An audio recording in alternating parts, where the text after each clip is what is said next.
The Soul Stream has begun. Mortal Kombat Online and the Realmcast live show, bringing you the latest news, thrilling interviews, and much more, all live and in real time. And the best part, you get to be a part of the action. So, if you are new to the show or you're just tuning in for the first time, make sure you join the conversation and you can chat with us. And that way your voice will be heard through the Realmcast Soul Stream. And I'm your host of Mortal Kombat FANTiM. With me, as always, is my co-host, the lore master, our lore master, not the lore master, because not today. Yani, welcome, Yani. Thank you, FANTiM. And as you're mentioning already, I'm not the lore master today. We have another very special returning lore master on our hands, our 7th Soulstream guest and returning guest as a whole, who we finally managed to drag on for a Soulstream episode because it's taken a bit of a while, hasn't it? Welcome, the 4th Snake. Hey, 4th Snake. I think we could say something. I think we might have lost your audio. Oh, no, sorry. I muted myself just in case. We're just taking it. It's a smooth intro. That's it. And outfitted just like your avatar. I love it. Yep. Is this the first time you guys have seen this? Yes. Well, you have not graced us with it live before, or even on a pre-recorded episode. Yeah, because that just shows that you guys are not true fans of the Combat Kings podcast. What I did. No. We meant on our show. Yeah. I love Combat Kings. I do too. Gosh, you guys are crazy. You know what? We've officially had every guest of the Combat Kings on the Soul Stream now. At this point. Yeah. So I guess we need to return the favor and get you two on our podcast. Sounds good. But I think we should call this the Combat Kingdom. Oh my god. The Combat Realm. Hey. All right. So, would you like to take us through the topics that we're going to be discussing today?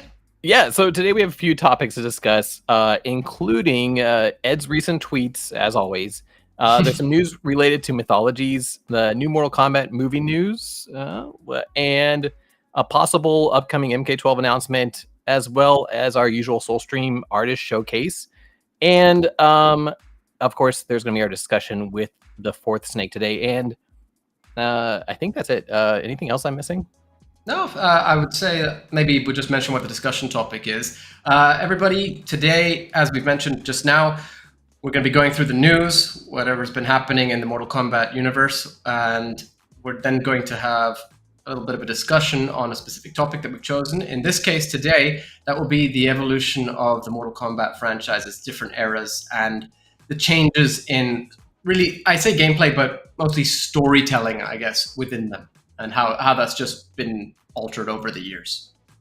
Yep, that's right. And don't forget, if you want to join the chat, as you can see on the stream itself, we got the chat displayed, so you can come and chat with us.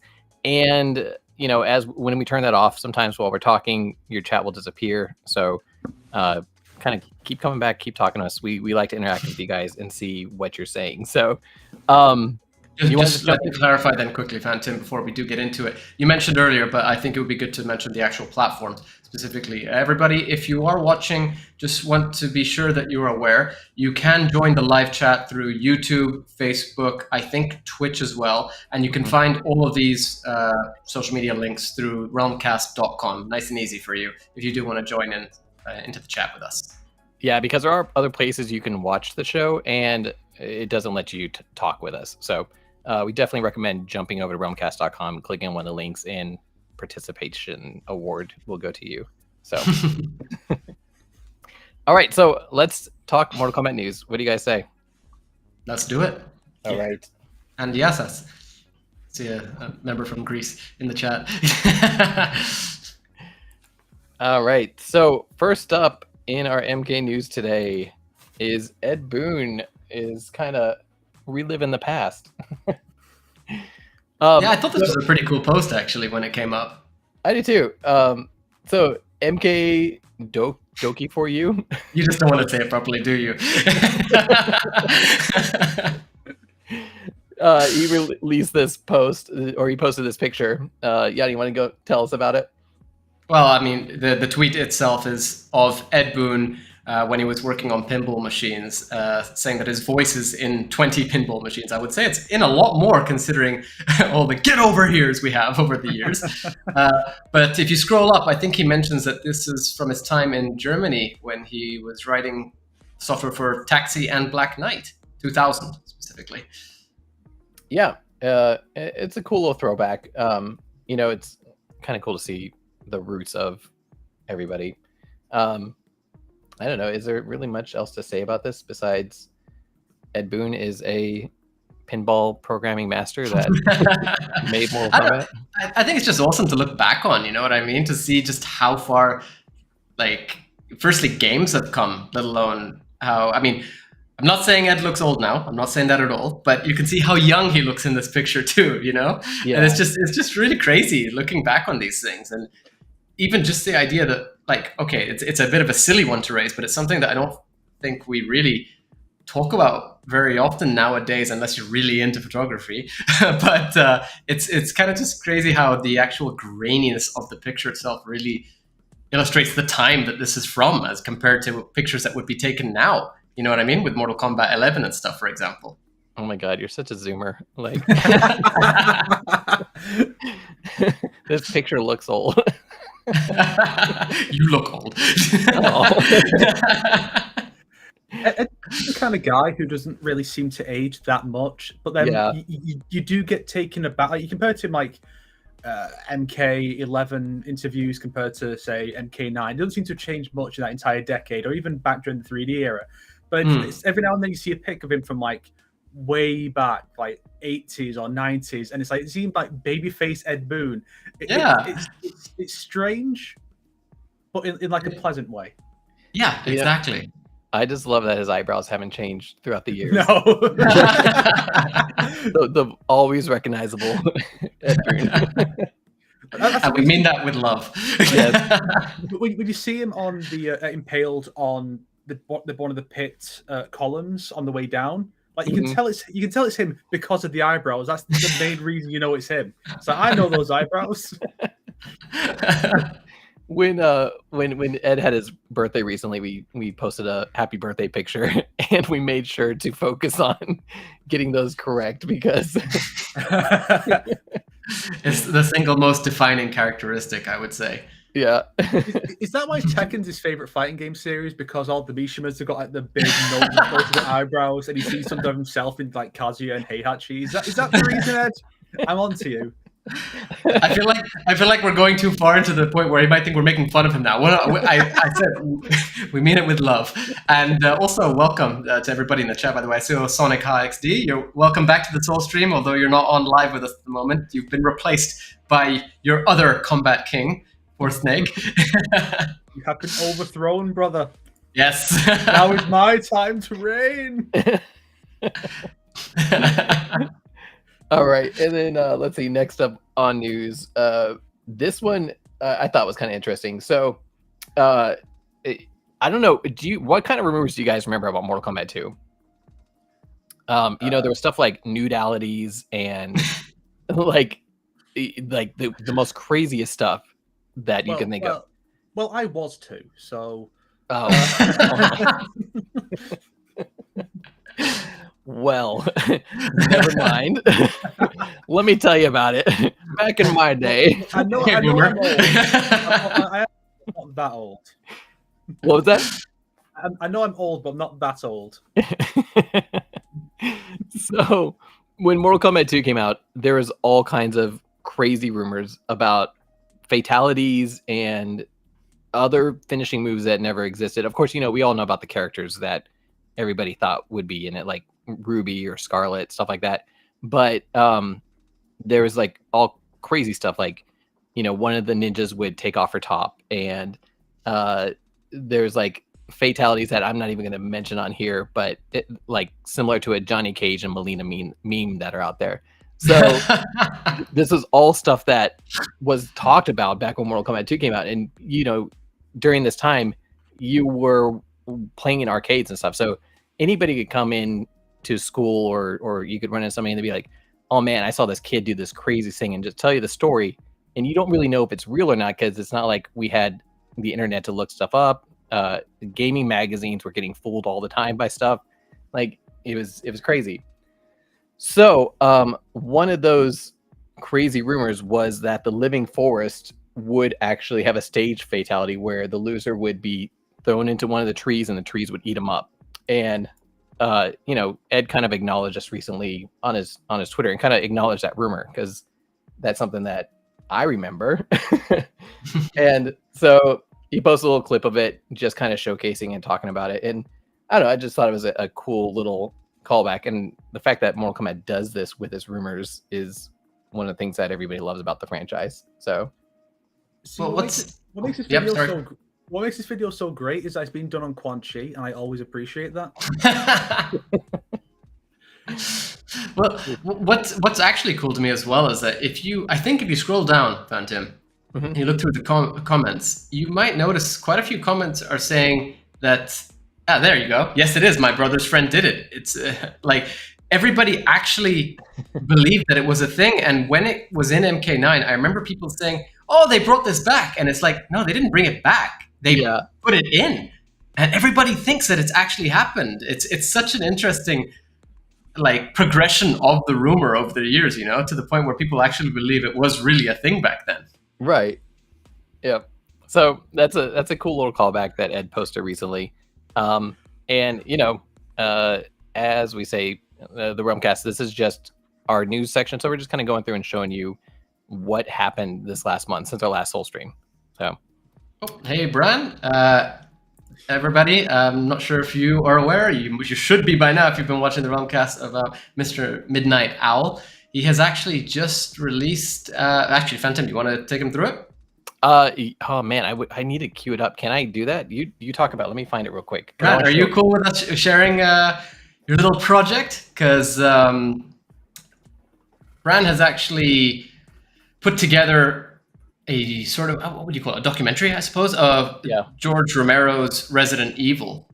And the trailer's just been released very recently. And now that I think about it, I don't even know if I shared it on the Meme Realm, which is very bad of me if I haven't, because this thing is awesome. This is such a cool teaser. And FANTiM, if you can bring that up, that would be really, really cool. It's not Mortal Kombat related, but it's, I don't know, I would say that it's related in the sense that it's gaming news and everything, and it does not take away from our work at all. Happy to share it.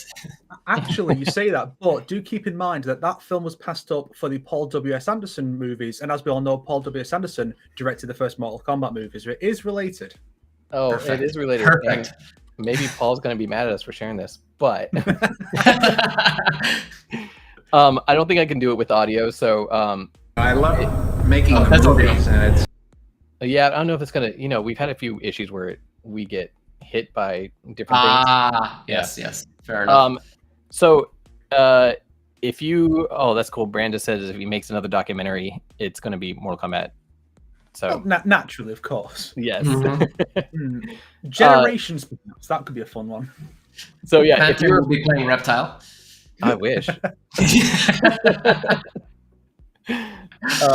So yeah, if you're a Resident Evil fan or if you're a fan of Romero's work, then definitely you want to see this because we've been talking to Brand like ever since his first appearance on the Realmcast about this movie, and I'm so excited to see this happening finally. So check it out. We'll put a link somewhere. We have one on Twitter, but we'll post some more around in our show notes and stuff like that, just so you guys can check it out.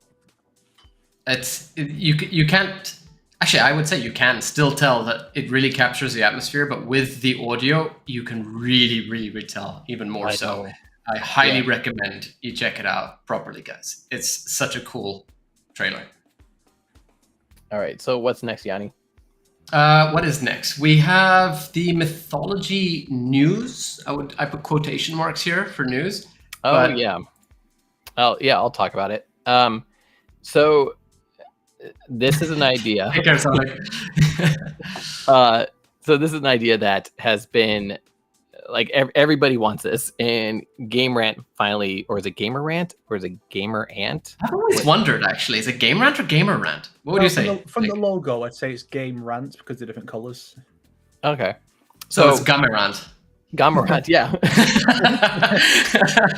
Gamera. And so Gamer Ant recently published this article which is exactly. You guys had it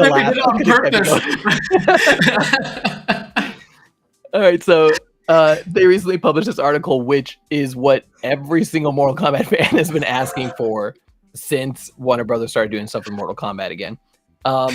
They want to see a spin-off of mythologies, or basically a serialization of Mortal Kombat into a TV series. And I think it's a great idea.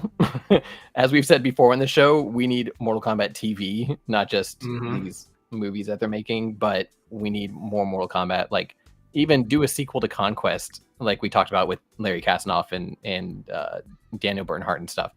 Like, just my opinion. But there's not really much else to say. It's a full article just kind of expressing what everybody wants. And I think the more eyes on this, the more chance that WB might listen. So I just thought we'd give a quick shout out to that one.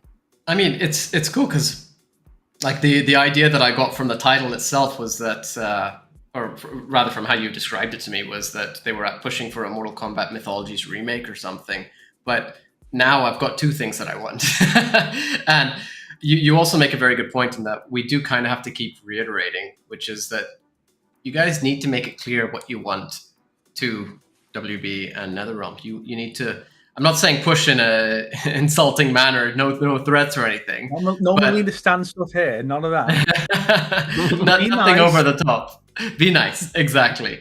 And it's ironic coming from me, but be nice.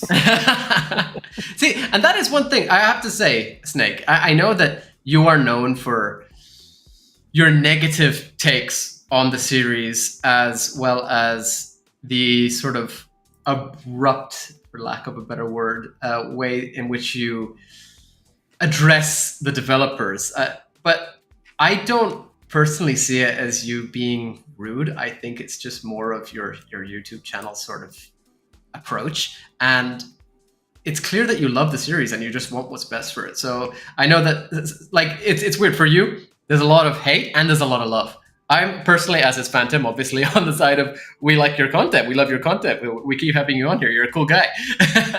But just for the people who might not be aware or have heard things or just maybe aren't fans of it, it's really just like comes from a place of love, and we do it too. We criticize the hell out of the series, don't we, FANTiM? But we never mean it. Horrible. Why would you do that? Well, we don't mean it in a really negative way. It's just that we want what's best for it, But I'm kind of moving off from the point. The point I'm really trying to make is that you should push for what you want. You should be vocal about it. Like, for example, I've been pushing for Conquest to return in some form. I would love a follow-up. And I mean, even Larry Kasanoff himself, producer for it, and I'm pretty sure Sean Catherine Derrick, the writer, as well as the actors that we've brought on from Conquest, have all expressed that they would love to do it and have plenty of ideas of how they would bring it back. It's just more so as to how we get it back. And really the way to do that, as Larry's told us himself, is push NetherRealm, push WB, make it clear that this is what you want, be vocal about it. What I think could be clever, would be really smart for them to do would be, let's propose that 2021-2 comes out and say Shao Kahn's in it and he's defeated and what have you, and they set up Shinnok for the third film, and then in the time between the two, they have an HBO Max original series about Bi-Han, because people really loved him in that first 2021 movie. Like, he was one of the people generally agreed was really solidly handled, regardless of whether you like the film or not. So, and they could do a prequel about him that's based on mythologies or inspired by mythologies to set up this story, and then you guess you have him show up in the third film as Noob Saibot, and that could be like the big shocking moment at the end of the season. But I think a TV show like that would be a smart move in general. Yeah, I mean, TV show as a whole, in my opinion, would be a smart move, really, for Mortal Kombat. I feel like it would have a lot more time to really be digested by the audience and really develop its characters and the setting and the plot and everything to a much greater extent than a movie would. That concept also kind of reminds me of our conversation with Mink, and, for the vagueness of the topic that we're going through, but of what they wanted to do with the third 95 Mortal Kombat movie, Mortal Kombat what crusades or devastation or whatever you want to call it. But the idea of focusing on something outside of the main franchise, and kind of from what we gathered, it seemed like they were gonna focus on Sub-Zero in some way or another. But like something like that could have been tied back into the main franchise eventually if they wanted to go back to the original cast and stuff like that. So that would have been cool to see. But I'm seeing some cool comments from Brian. He does have a point here. I think each era of fans have a strong passion for elements within the series that they wish to see once more. And that's very true. You will get people obviously pushing for what they've sort of either grown up with or just what they've enjoyed as they got into the actual series itself. That is definitely the case. And looking back on it, for me, for example, growing up with Conquest was just, one of those amazing things. And now I look back on it with love. And here, again, Conquest needs more love. Bran, again, it's such a unique take on the material and very much a product of 1998, but it showed potential for long-form MK storytelling and live action. And yes, it was definitely a product of its time, most certainly. Do I think it could work in this day and age? I do. I still think that it could really continue on with the same atmosphere and approach that it had. But I could see them really changing things up to a slight degree to be able to fit the times better, so that, for example, this era of fans, as you're saying, would be able to have that same passion that, for example, I did growing up with Conquest. I think if they're going to redo Conquest, here's the thing, with any Mortal Kombat on screen that they do, they need to bring in a writer who loves the series as much as like Sean Catherine Derrick did, like somebody who kind of goes in and is like, this is my show. I'm making it because I love these characters. I want to see how they evolve, and really pours into it in that way. Some of the issues we have are people who pitch ideas that don't really know the franchise, and it's what makes Mortal Kombat fans really upset. I mean, it's just the idea of bringing in, for example, a whole new character into the movie for no reason other than that it's just a new character for the sake of the movie. People weren't happy about that. They could have done it a lot better than it ended up being. But in reality, we have, 60 plus, 70 plus at this point, Mortal Kombat characters that could have used that love. Yeah. Could have used that focus. I feel like this is one of those things where a comic inspiration could actually be a good thing. You get a year one of all these different characters. Imagine that with Mortal Kombat characters. There's so much potential there. Speaking of, Snake, do you want to work for WB? Well, I mean, it's one of those things where, on the one hand, if I was given, because I have no writing credits, so I wouldn't be given the freedom that I would need to be able to really do anything particularly good. But I think given the opportunity, it could be a fun little thing. Yeah. Well, are you in luck? Because Warner Brothers Discovery is hiring. So, but they're hiring writers, but it's for their user experience. In who knows? So I'm just imagining Snake. Like, I know it's not this kind of user experience, but it's like, you idiot! Why would you do it that way? I know it's not that kind of writing. I think it'd be like writing bios and flavor text and stuff for like Onslaught and stuff, which could be fun. I'm like, Quan Chi is a stupid loser. Do not use this character. Now, Sindel, I don't care what the game says. She is not this evil witch. She is actually a really cool character. And if you actually went back and played the older games, you would know that. And it just trails off the screen because it's too much text. It's like some executive is looking at this like, who wrote this? Goldie says that Snake and WB would be death for Quan Chi. Actually, I'm so glad that Goldie and you are here right now, Snake, because firstly, hi, Goldie. But Goldie is a big fan, as far as I can tell, of Quan Chi, whereas the Force Snake is the opposite.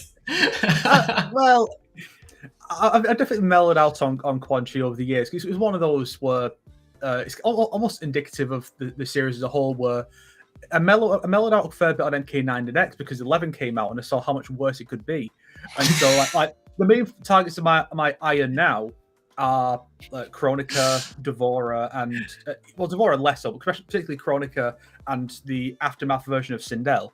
So like that's the main thing. Interestingly, Sindel kind of broke the mold by not being a bald character. So all the ones I hated were the bald ones. I don't know why that is. I was like, she's pretty bold. I've seen her. Oh.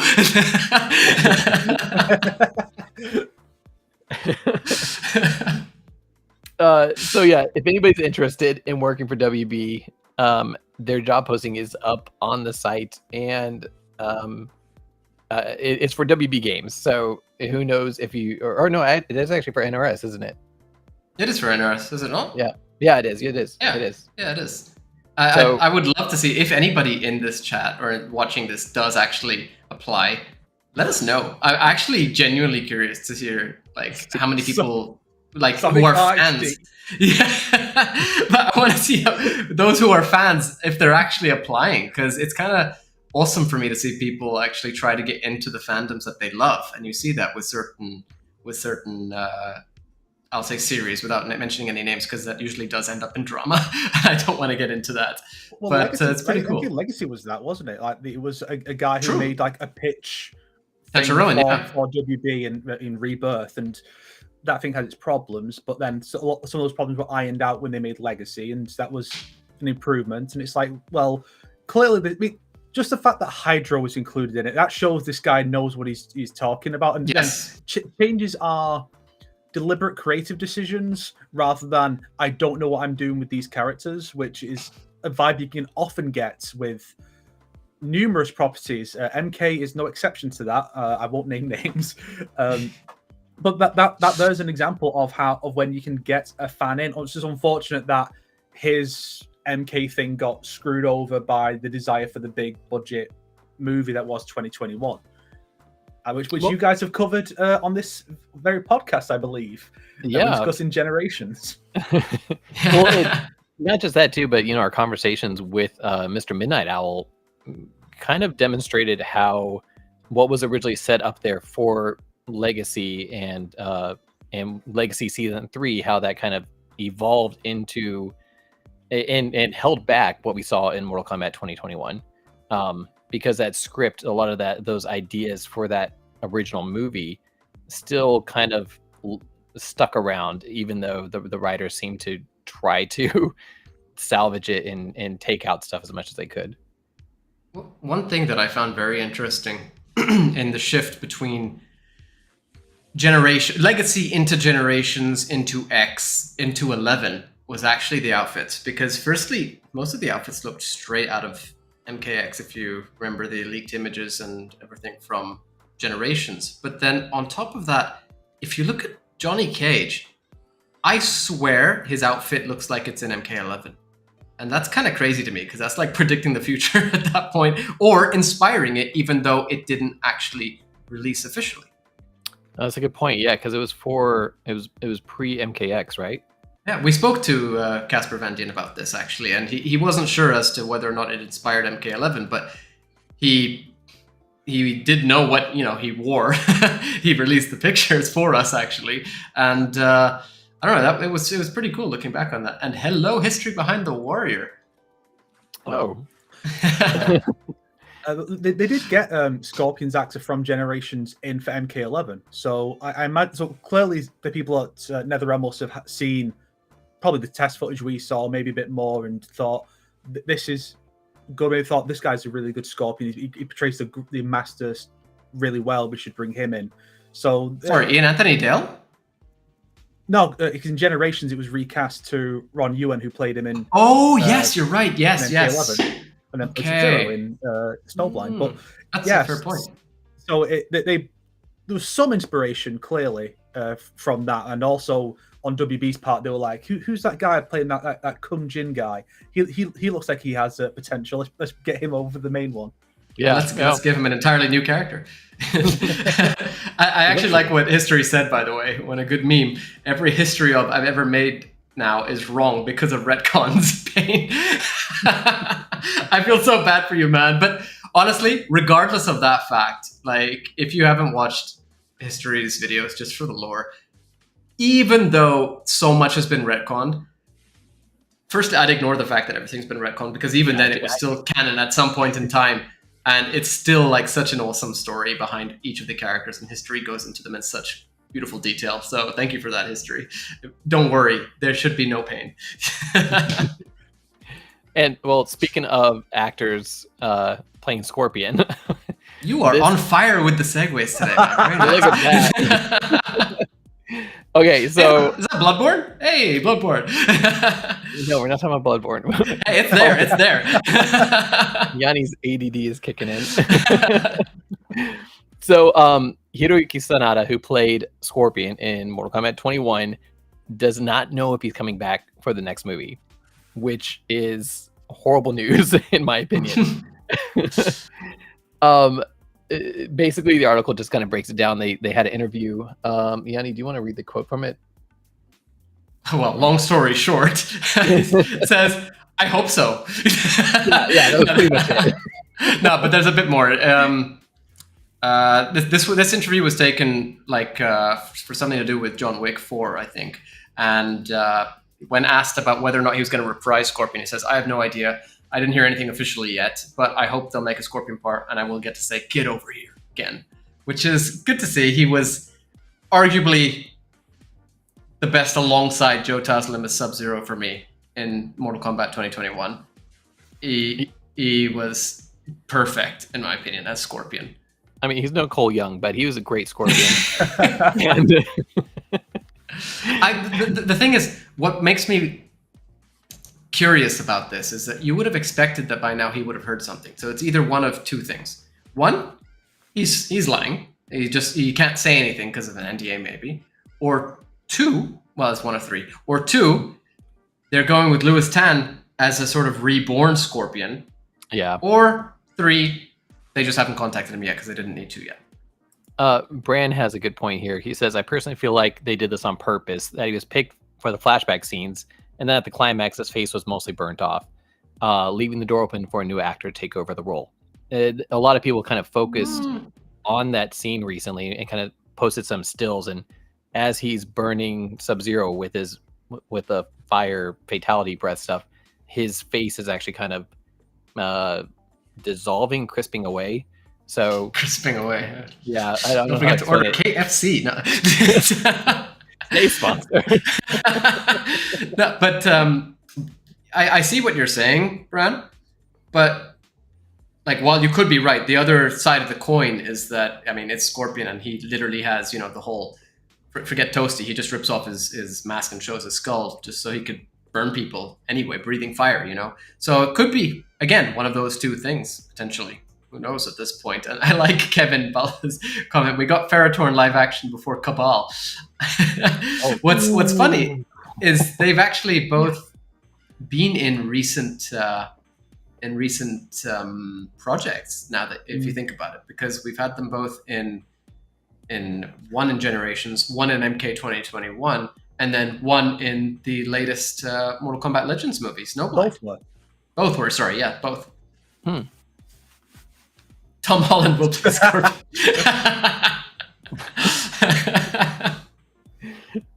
All right. Yeah, that's why Sanada got dropped. I understand now. I mean, how can he compete? So, we were talking about the job posting a second earlier, and I feel like that kind of relates to what has been happening over on Ed Boon's Twitter lately. You're able to bring that up, FANTiM? Here it is. Tick, tick, tick, tick, tick, tick, tick, tick, tick, tick, tick, tick. The ticks heard around the world. Ticks. This means that Mortal Kombat 13 is confirmed, everybody. He's setting off my OCD because I'm pretty sure there's no space between the last two ticks on each row, whereas the rest do have. Oh, I see it now. Thank you so much for that. Ed, why are you doing this to us? But in all seriousness, scroll down to the comments. Oh gosh. I say in all seriousness, but it's the opposite. Is there anyone in particular that we're looking at, or just? No, it's just the replies. I love it. It's so bad. It's just so bad. Anyway, this is the best one. That's the best one. It's the tick, literally. It's the tick, but phrasing. So what I like here is that it is actually 12 ticks, and okay, you can stop, man. This is just so distracting. It's so good though. 12 ticks, and it's in March. Now, this is kind of interesting to me because everybody has been talking about how April, there's something coming for Mortal Kombat in April. Everybody thinks it's April. I think people have been throwing around like, mid-April, actually. Next week or the week after, 2 weeks from now, maybe. For any Mortal Kombat 12 news. And by the way, hi, TV Lord. But there's a lot of discussion right now as to Mortal Kombat 12 news happening at some point soon. And I find that very interesting because as far as I remember, the most recent NetherRealm releases have all been in April. Not announced, but released in April. They usually get, at least as far as I remember with Mortal Kombat 11, announced in December, as far as I remember. So for them to switch up the formula is pretty interesting, which makes me wonder whether things have gotten off track with the development cycle, because they have had a proper, like, fleshed out development cycle for all their games. We had one MK, one Injustice, one MK, one Injustice, and now it's looking like we're getting Mortal Kombat. I don't know. It would be very weird for me to see a game other than Mortal Kombat announced now at this point by NetherRealm, considering all the rumors that are taking place. What do you think? Me or fourth? Both of you. Whoever wants to go first, take your pick. I'll go for it. I'll go fourth first. You'll go fourth first, okay? So, I think, I think it's probably likely that there have been developmental issues because of the countdown itself. If anything, Mortal Kombat Twitter, for those who don't really go on Twitter and stuff like that, started, or even Facebook, everything. They started off this countdown, and it seemed to be going in a pattern. I think it was like every week we were starting with Mortal Kombat 1, then the next week was Mortal Kombat 2, and then like all of a sudden they just stopped for almost a month, and then they picked it back up. But then Can I interrupt you there? Sorry, FANTiM. I just want to draw attention to when this took place. This was mid-December, which is when we thought that we would be getting an announcement, and that's when the usual announcements are they not? Yeah, was that really when they started that countdown at? December 32. No, that's when the countdown seemed to have been leading up to its ending. Okay, gosh. It was around the Game Awards, I think, which that's right. 11 was announced at the Game Awards for 2018, I think. So it made sense. Like, it seemed like it was building towards that, and then it just stopped. And we've not really heard anything since. We don't really know what... I mean, we didn't find out what NetherRealm was working on until that leak call thing. That official leak, yeah. Yeah. Honestly, most NetherRealm leaks, I would like to believe most of them are official, and they just pretend it's not official, because otherwise, wow, the incompetence on display with this series. Unfortunately, they can't keep anything under wraps. Well, speaking of all those tweets and everything, I mean, we say that tick tick tick tick.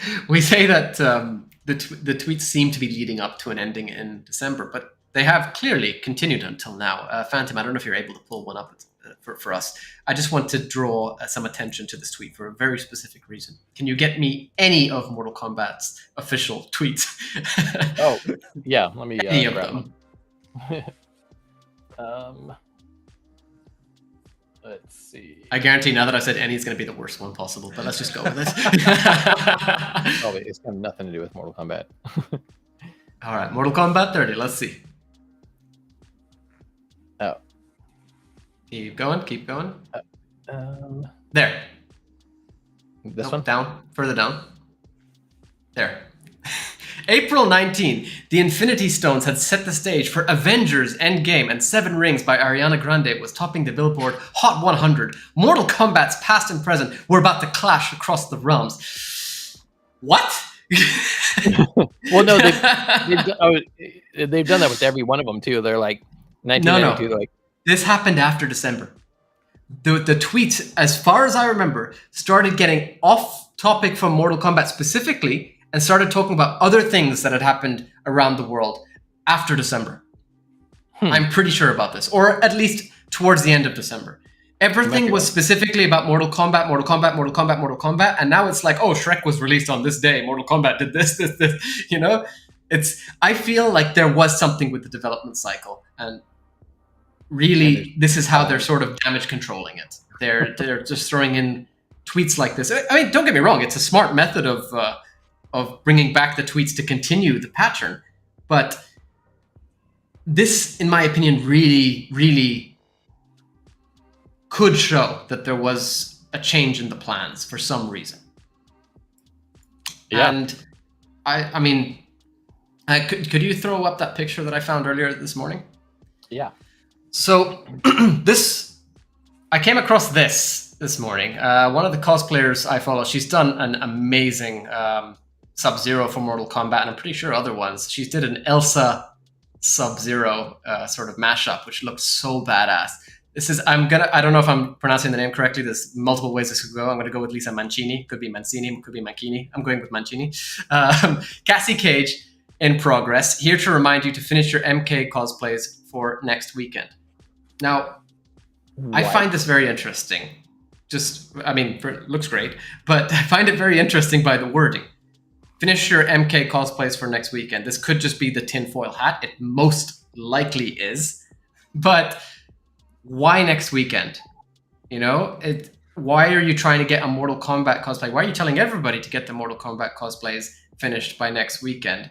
And we've seen with the reveal and I think other events that WB, if not NetherRealm, have asked specific, well-known, and she definitely fits the bill, and she might even have been one of the past ones. I don't remember off the top of my head.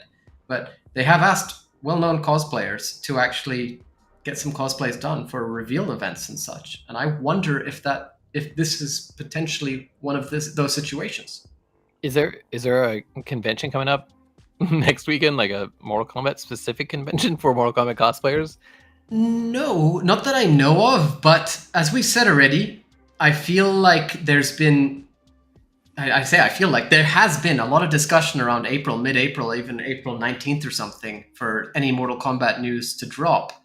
So this kind of fits the bill there. And we do have Combo Breaker coming up in May, towards the end of May. So I wonder if we're getting an announcement or something, and then maybe gameplay or something shown at Combo Breaker. I feel like that would make the most sense. So you think maybe they're basically doing... They might be under NDA or something to turn in cosplay stuff for NRS to make an announcement. I don't think NDA, considering the obvious lack of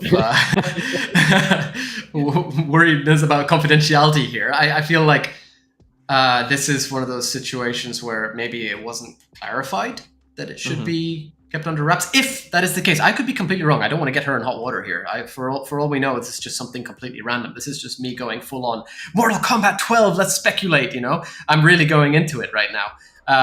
But I don't know. Just to me, it feels very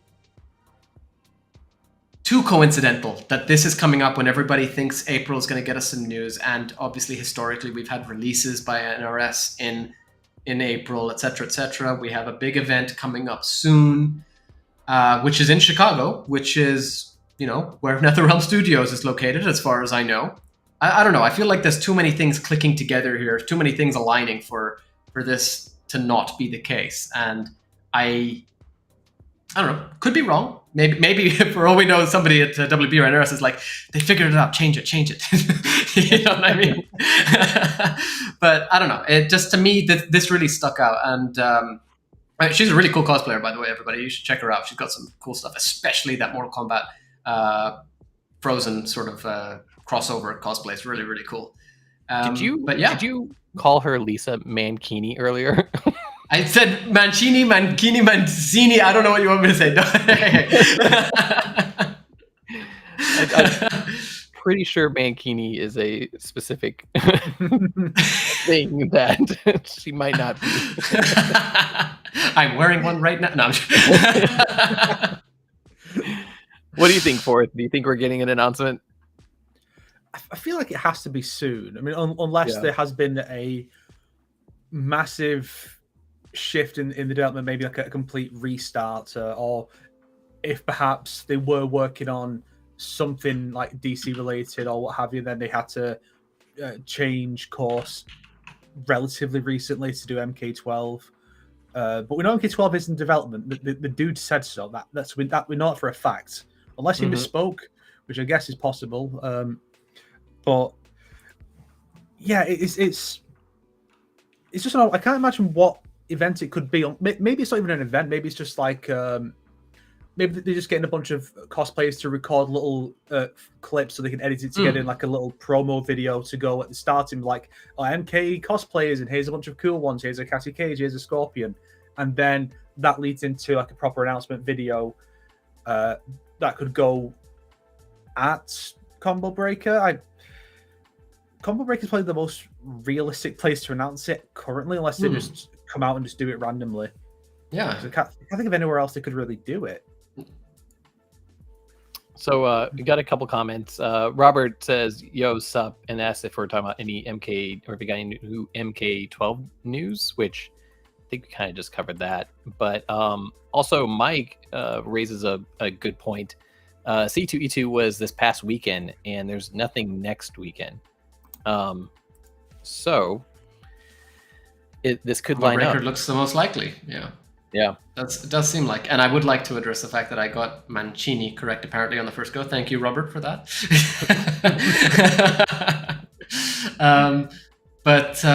Yeah, I don't know. I really wonder if we're going to get any news in the next couple weeks or so. That's great. Sorry, I'm just sharing this ad because it's beautiful. That is not the cosplayer in question, but that is still very cool. See, I want some good ads for MK12. Like, so I mean, who knows? Maybe we'll get cosplayers actually modeling off like they did back with MK9. It could happen. Yeah, totally could happen. All right. So should we do artist showcase, or do you want to jump into MK12?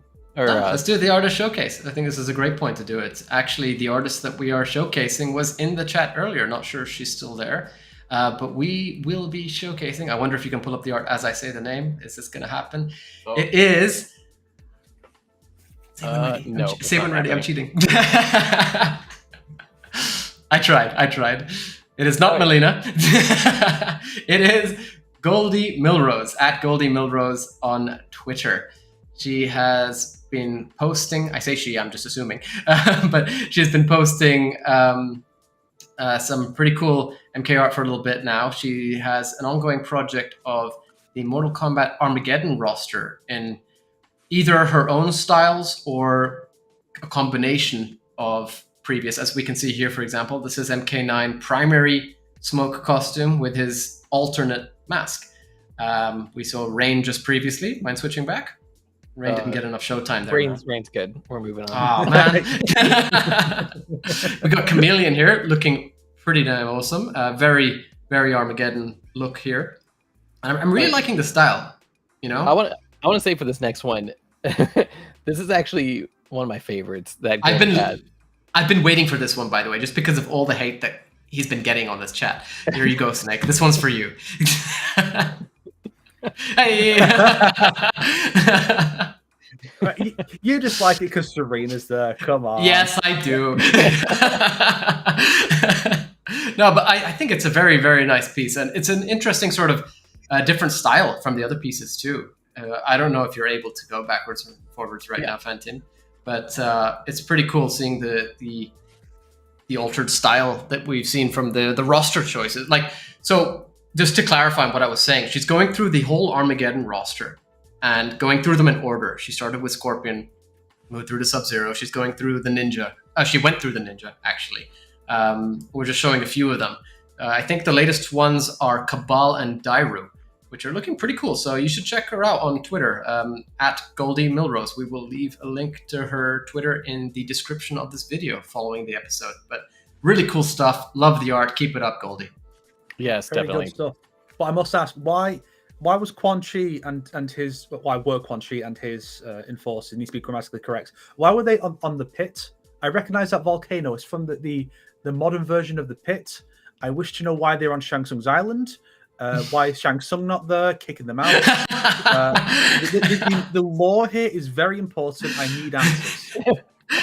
This is Snake getting annoyed now because you've got him on Shang Tsung's island, and this is just another thing Quan Chi is stealing from Shang Tsung. Yeah, he steals his moves. Oh my God. Rolls, now he's stealing his island. What's next? He's gonna Reptile's gonna be his enforcer. Reptile's Quan Chi's bodyguard now. He's gonna play by Karatagawa next. I'm not having it. I'm not having it. Man, if they actually got Karatagawa to play Quan Chi, I would laugh so hard. Funny. That would be the end of you. Like, I think you just shut down your channel at that point. I mean, it would make you like Quan Chi. I mean, how can you dislike this man? He's so That's good. true. That's very true. What's up, Eddie Herta? Mortal Kombat 2120 or Favorite 21 location? Fair enough. That's a good enough reason to use the pit. Good Yes. job. Keep it up. Proud of you. Have a nice day. Fourth, Snake's like, and don't ever draw another Quan Chi picture again. Unless you're getting beaten up.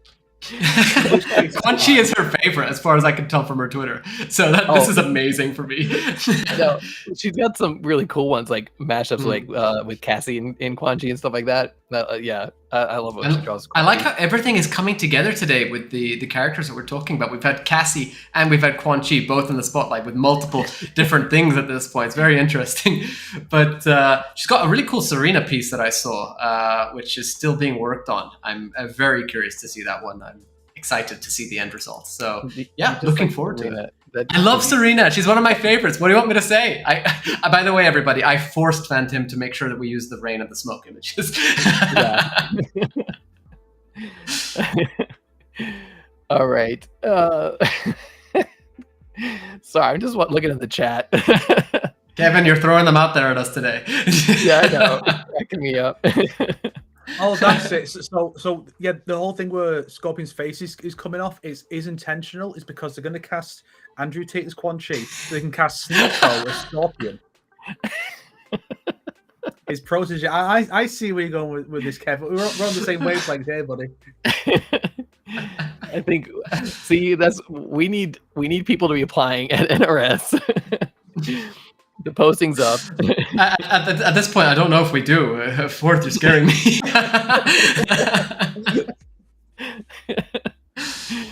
All right, Yanni, what are we doing today? We brought forth in not to talk about Mortal Kombat news, but yes, I think we've gotten through all the Mortal Kombat news that we did want to discuss, and I would like to go through this topic to a little bit of a degree, at least, because I feel like it is something interesting. And Snake, as much as we love talking news with you, I feel like you really get into it when we talk proper, like we pick an actual discussion topic. So to remind everybody, today's episode topic is the evolution of the MK franchises. Thank you, FANTiM, for blocking that off for me so I couldn't read it. The evolution of the Mortal Kombat franchises, different eras, and the changes in gameplay and storytelling within them. So what we've done with this is I want to see Quan Chi with a beard now, but I feel like it doesn't fit his character. What we've done with this is we're going through it throughout the separate eras, because I feel like that makes the most sense when talking about anything lore related from Mortal Kombat. So we've got obviously the original era, 3D era, and the reboot era, as we like to call them.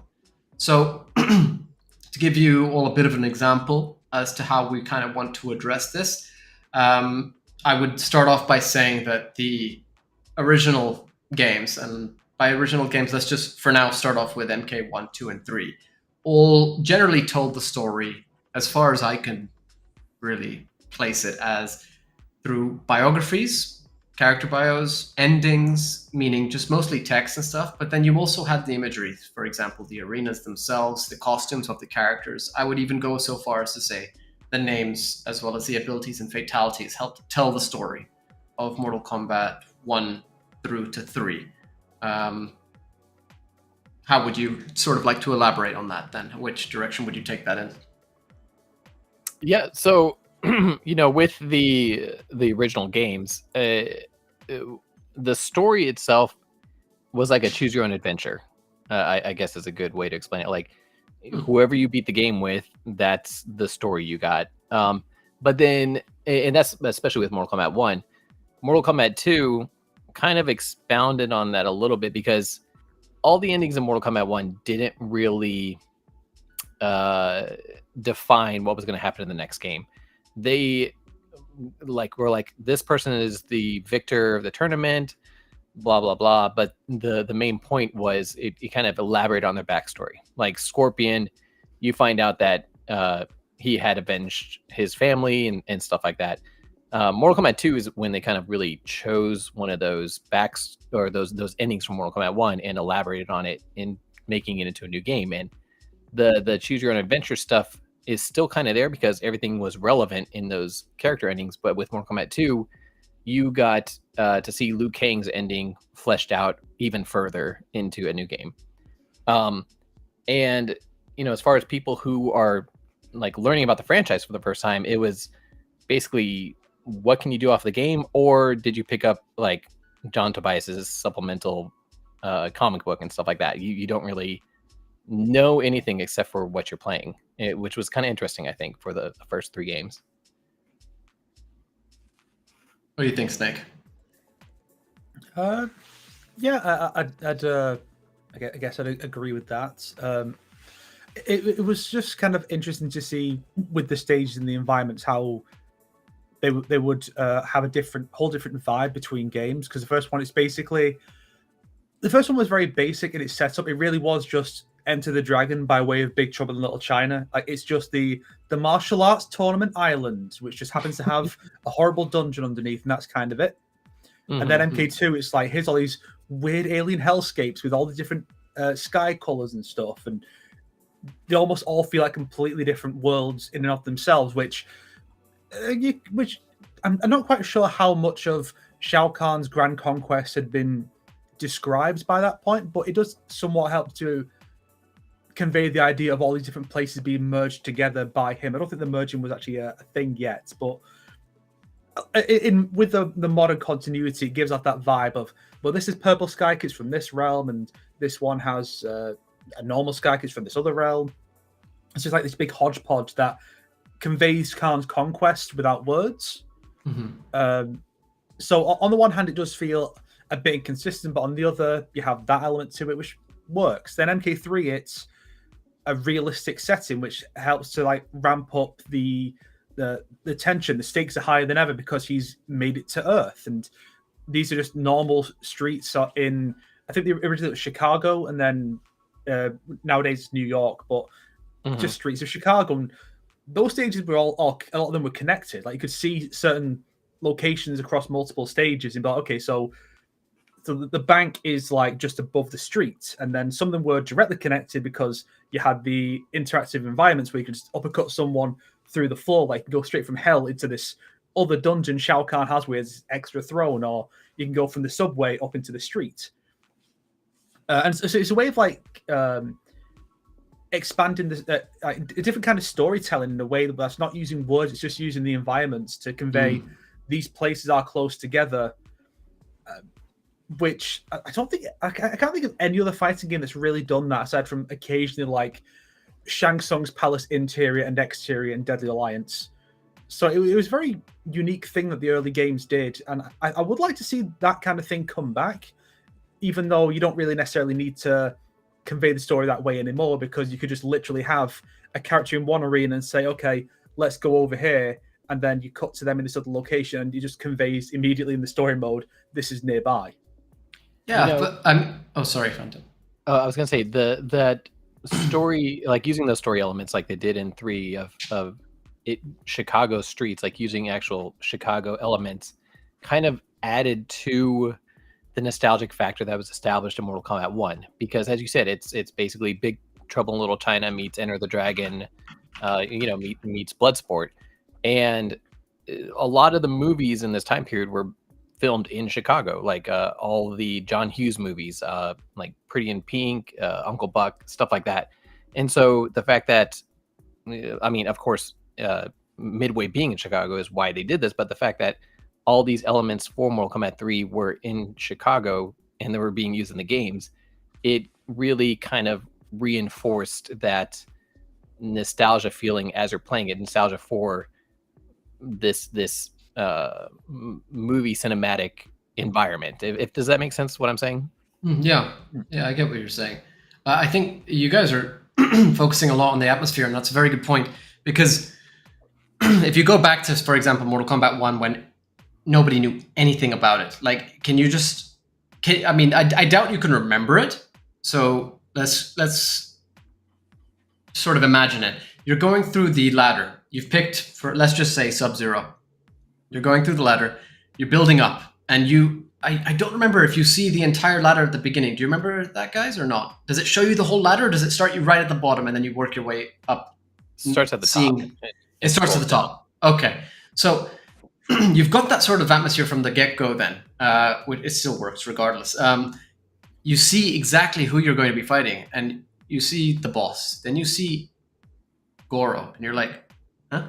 Like, you're already seeing like this other monster thing. Then you're going down, you're seeing all the people who are really you're going to be, you can either choose to fight with, or you're going to have to fight against them, right? But the first real monster that you're seeing at this point is Goro. And then just under him, you see endurance matches. You're like, huh? What? Like, what? So you're building up, you're slowly getting there. And the way that it builds up and that it ramps up that difficulty, I feel really adds to that atmosphere.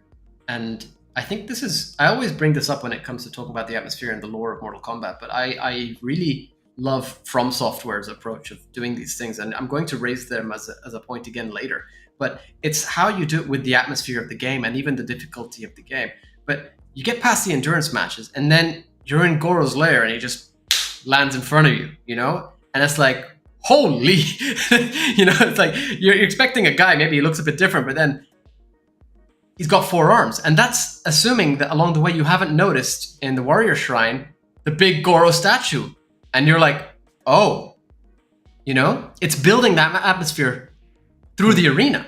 And I think that's this is something that really I feel is not talked about in the series. I really feel like it deserves a lot more praise. The way the atmosphere of the game was set from the get-go, whether or not it was intentional, I do believe that to some degree it was intentional, at least with the way they did, for example, Goro. They obviously wanted to make him have a sort of impact, and he really had impact as he landed, But it's just that build-up, and that's something that, you guys are saying, I wish that these games continued this and everything, and it's the smaller things. If, Snake, for example, you just said like, somebody can just say, let's just go over to here, and you're right, they can do that.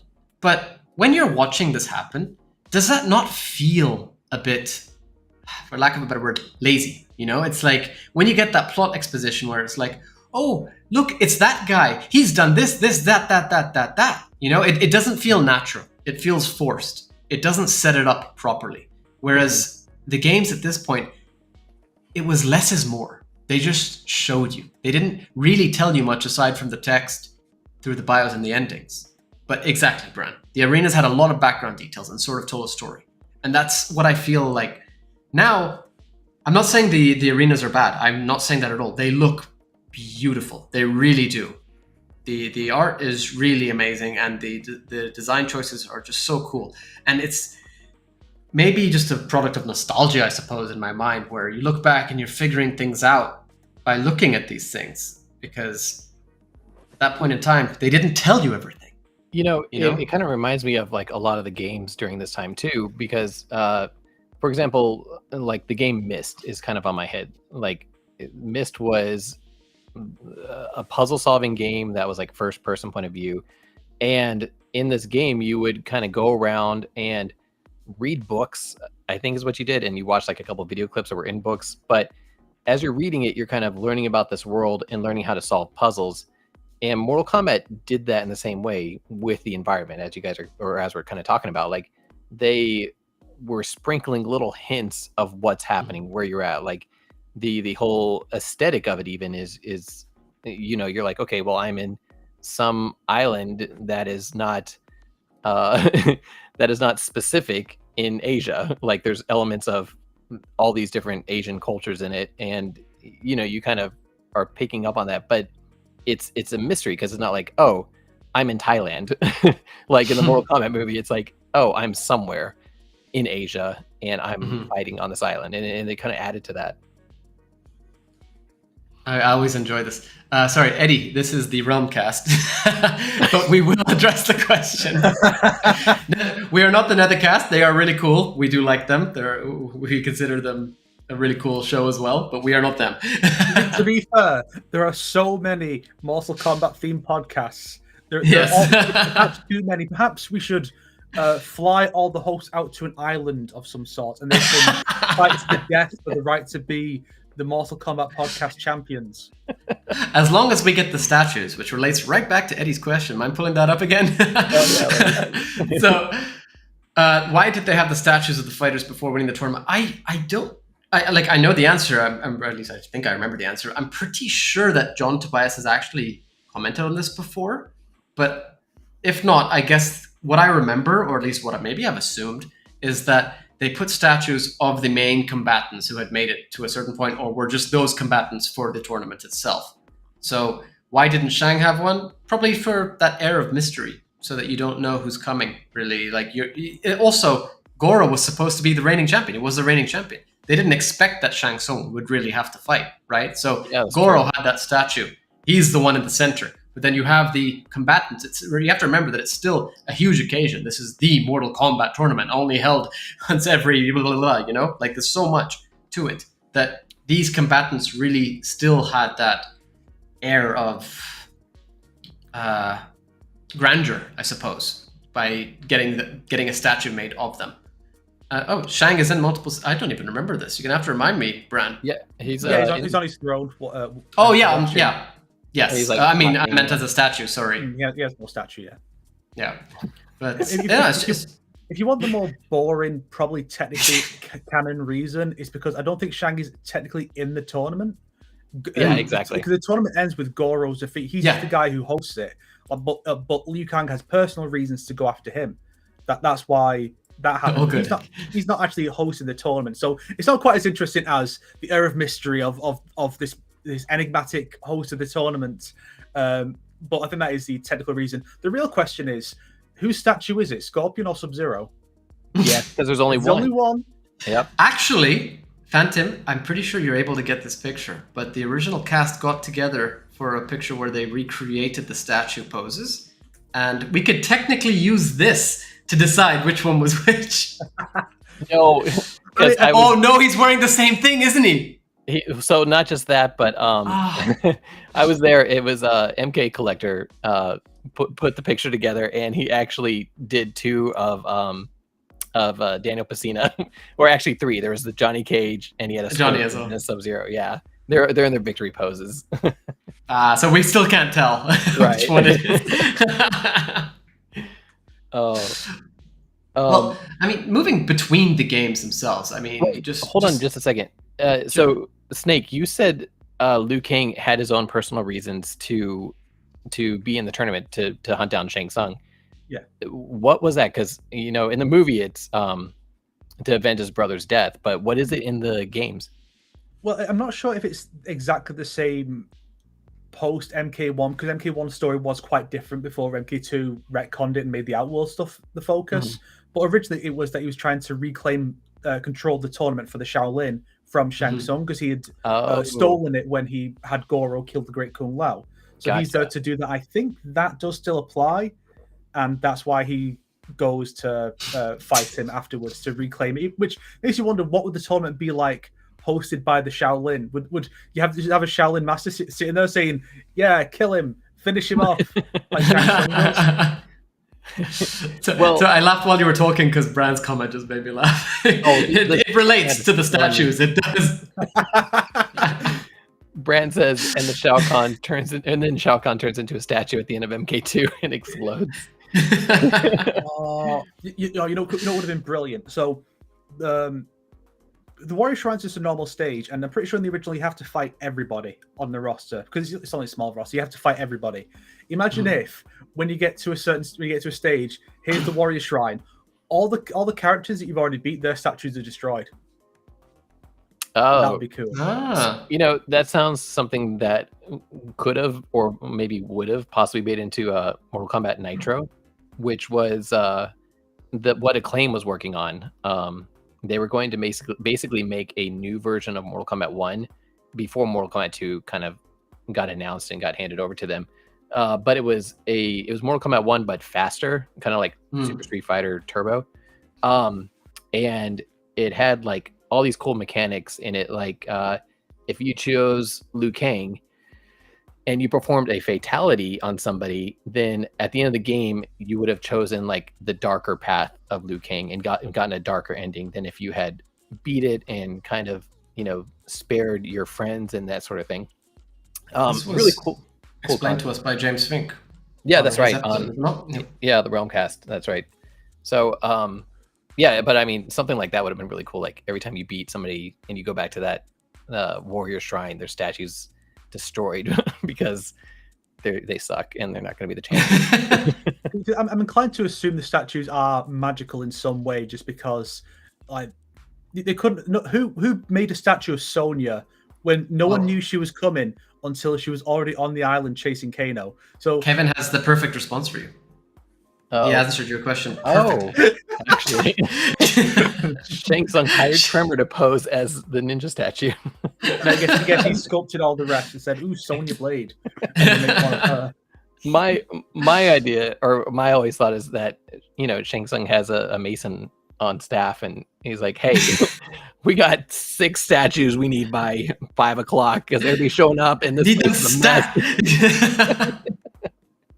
So, let me get us back on track a little bit. Sorry, that's my fault.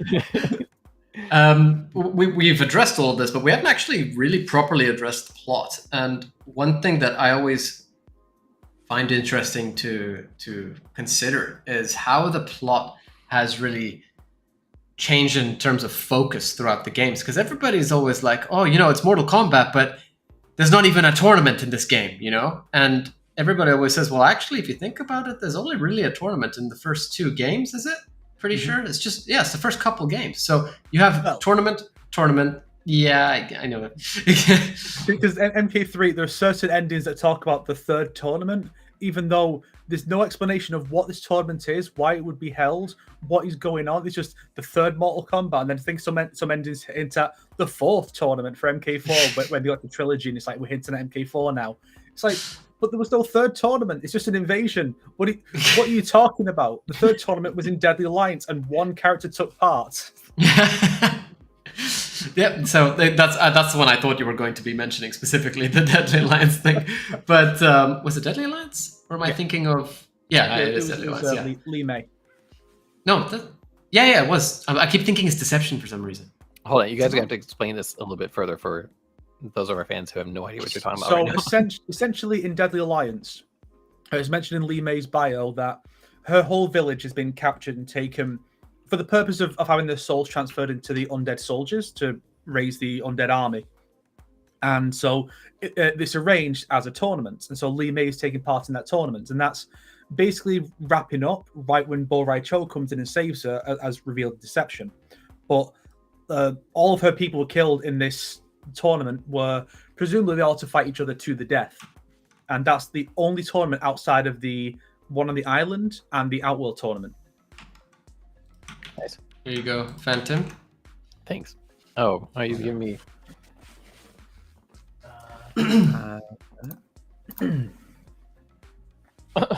Is this what I'm sharing? This is what you're sharing. Okay. I really hope I sent you the right link now, considering how you reacted. Oh, that's Lee May, who's been getting a lot of attention, actually. Some people want to see her for MK12. I would not mind. but her MKX was she an X? Yeah, so moving back to the actual plot and everything. So we've had tournament in MK1, tournament in MK2, and then from that point on, it's pretty much just invasions, if you think about it. So we've had the sort of outliers as well. And by outliers, I mean special forces and mythologies, which we've already raised. And I don't know what's going on with my throat, sorry. But with special forces, you have the focus on, well, the special forces and the Black Dragon.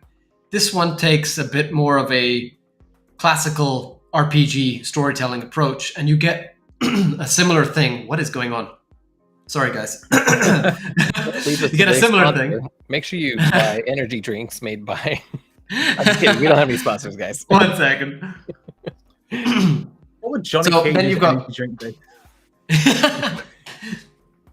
Do you say what? Then you have mythologies. Guys, go. What is this? You have a focus on the Lin Kuei and the Netherrealm in mythologies. And what's interesting about both of these is, aside from the actual classical RPG storytelling approach that you get, is I feel like mythologies, at least, started to tell the story through some items that you would find throughout it as well. I don't have any items off the top of my head, but Shinnok's amulet. Well, yeah, so, yeah, that one's quite obvious in the actual cinematics, though, you know.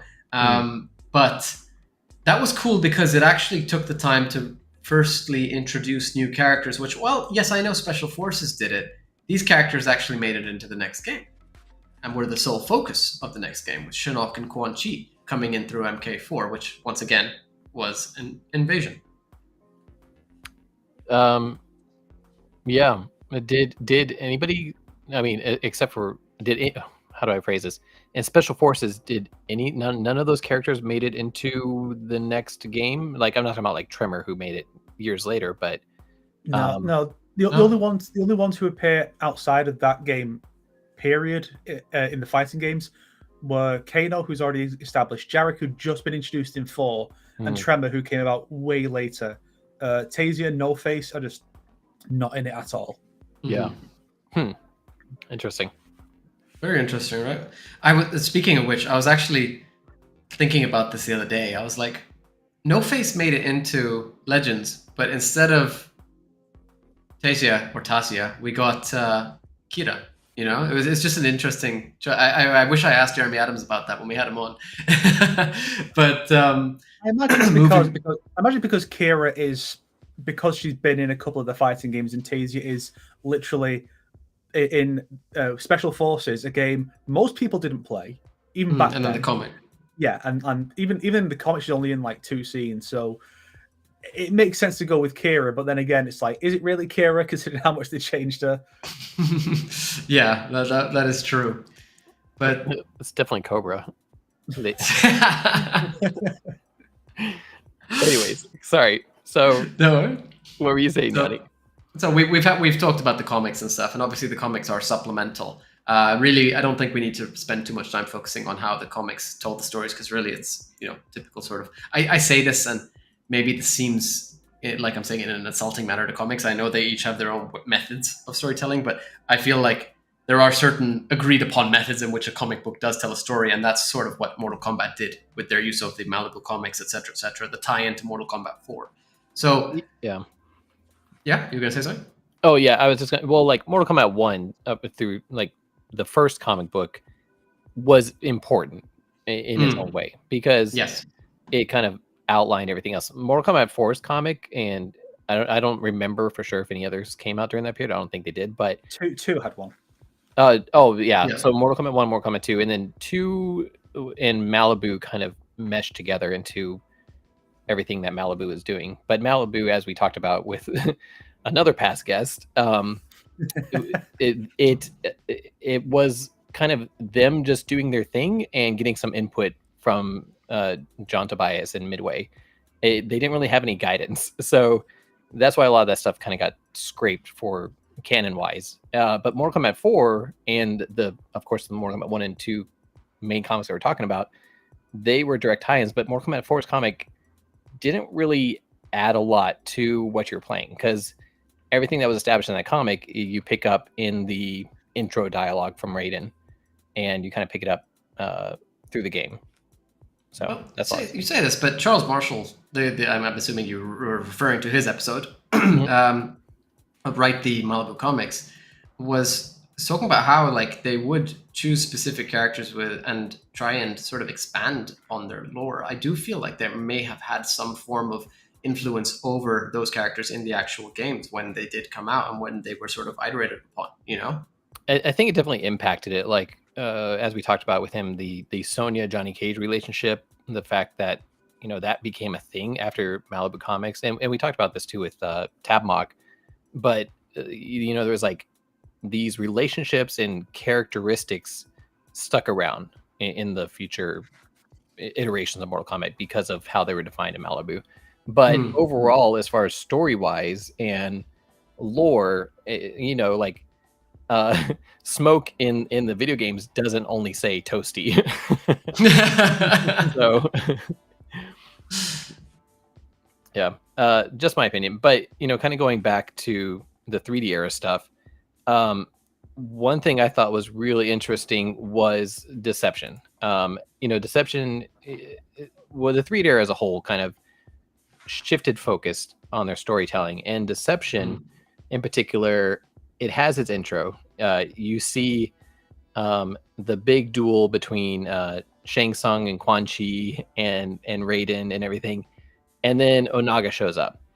And it's kind of funny because this whole intro, it's awesome in its own right, and it gets you excited for the game. But then you play the game and you actually learn the entire story of what is happening, what's led to this. How does this continue? I'm gonna have to interrupt you here because I'm very confused as to why you skipped over Deadly Alliance for Deception. Why? Because because I feel like that impact that you're saying about the actual cutscene is really more impactful if you've played through Deadly Alliance. You've seen, even forget the Deception intro for 1 second and just go back to that Deadly Alliance intro. You see Liu Kang get his neck snapped. Like that, I remember at that point, everybody was like, what? Did they just kill off Liu Kang? Yeah, but at the same time, so they're almost two different methods of storytelling, because that sets up the grounds for Deadly Alliance. Like that sets up your game. Deception, it's introducing the game, but the game's actually set up through conquest mode. Does that make sense? Yeah, that's true. Yeah, and that's actually something I wanted to say about Deadly Alliance. This is why I kind of brought you back as well to Deadly Alliance. Sorry. No, go ahead. Because you mentioned the conquest mode, and everybody's favorite, in my opinion, as well. Best conquest mode, best story mode, even compared to the newer versions. Conquest was done so well in Deception, even better, in my opinion, than the follow-up, Armageddon. But it was not only done better than Deadly Alliance, it actually took Deadly Alliance's conquest mode and turned it into a real conquest mode. We cannot forget Deadly Alliance, as Kevin is saying. Su Hao and Mocap. but you had the conquest mode in Deadly Alliance, but in reality, that was just a series of menus and fights. And it would tell you the story through text and a little bit of narration, if I remember correctly. But Conquest in Deception, and this is where, you should continue. This is where it told you the whole story. Please continue. I don't even remember Deadly Alliance's story mode outside of the character bios and stuff like that, and the intro cinematics and things. But Deceptions, like this was an entire story that not only led you up to your final fight with Onaga, but it gave you lore in ways that Mortal Kombat has never done before. It took you back to different eras of Mortal Kombat as your character progressed and aged, and you got to see things and learn about these different relationships and how they kind of changed throughout the stuff that we already kind of knew. So it kind of expanded on canon in a big way, in my opinion. Nick, would you like to hop in? Well, I'd like to actually go back to Deadly Alliance because I talked about this when I did my analysis video, that the stages are also used to tell the story, not in a major way, but like each location has a certain purpose, and you can follow the route that Raiden and his crew take by observing stage descriptions or what's you're told in the conquest mode. It's just text descriptions as you're learning how to play the character, but it explains how they meet on Shang Tsung's island and they get the nether ship to the portal, which takes them to Outworld, and then they use the dragonfly to get around Outworld, and the characters will split off into different groups for the different endings and such. And it's just really interesting how you can other than I think it's like the Longhai Temple and the Drum Arena are the only two that are completely irrelevant to the story. Aside from the Drum Arena being like presumably where Kenshi is ambushed by Movado, because that's where Sonya finds him in her ending. But I thought that was a really interesting way to just tell the story, because the conquest mode only tells the backstory. How do we get the characters up to now, the start of this story? It's almost like what you would see in the comic, in a comic prequel or in the bios. It's just that much the setup, and then from there, here's what's firmly canon, and then go and see through arcade mode what might happen after this. And this kind of tells that story a little bit to get from there to those endings. And I thought that was really interesting. Yeah, that is very interesting, and like it's not just about how the arenas themselves sort of tell a story, but just how everything sort of comes together as well. And this is where I feel like I would really relate both the 3D era and the original era together, because they both use the arena, they both use the as I said earlier, costumes and everything and abilities to really tell that story. It's just that the 3D era, in my opinion, took it at that step further with the addition of Conquest mode. And even then, you could even look at the character weapons, the stances and the weapons were so huge, in my opinion, in telling the player who the character was and telling them how they fought, So I'll give you this. The weapons definitely were. The stances, I don't feel like this was a new concept in the 3D era, because we've talked about it with some of the former guests of the original Mortal Kombat games. They tried to build out their characters with different stances in order to add variation to the game itself. And so that was kind of there. Sonya, they try to give her more, and Jax especially, try to give her more like a boxing type stance and stuff like that. While the ninjas, they did a similar stance, but did like slight variations on each other, because the idea wasn't fully fleshed out on their character development and stuff. But really, yeah, I remember I associate Scorpion with Hapkido, for example, and I associate Sub-Zero with Shotokan. Well, that's because you started of the stances they were given. It's because that's when you started playing, I guess. I don't know. To me, no, I mean in the 3D era, and that sort of gives us an insight into the character. Like, for example, now if you're going to compare how Scorpion fights, I think that he is still sort of what's the word? Like brutal but fluid. You know what I mean? Yeah. And well, they especially carry that over into the Warner Brothers era, I think. Exactly. Yes. Yeah. Whereas, for example, Sub-Zero has always been very.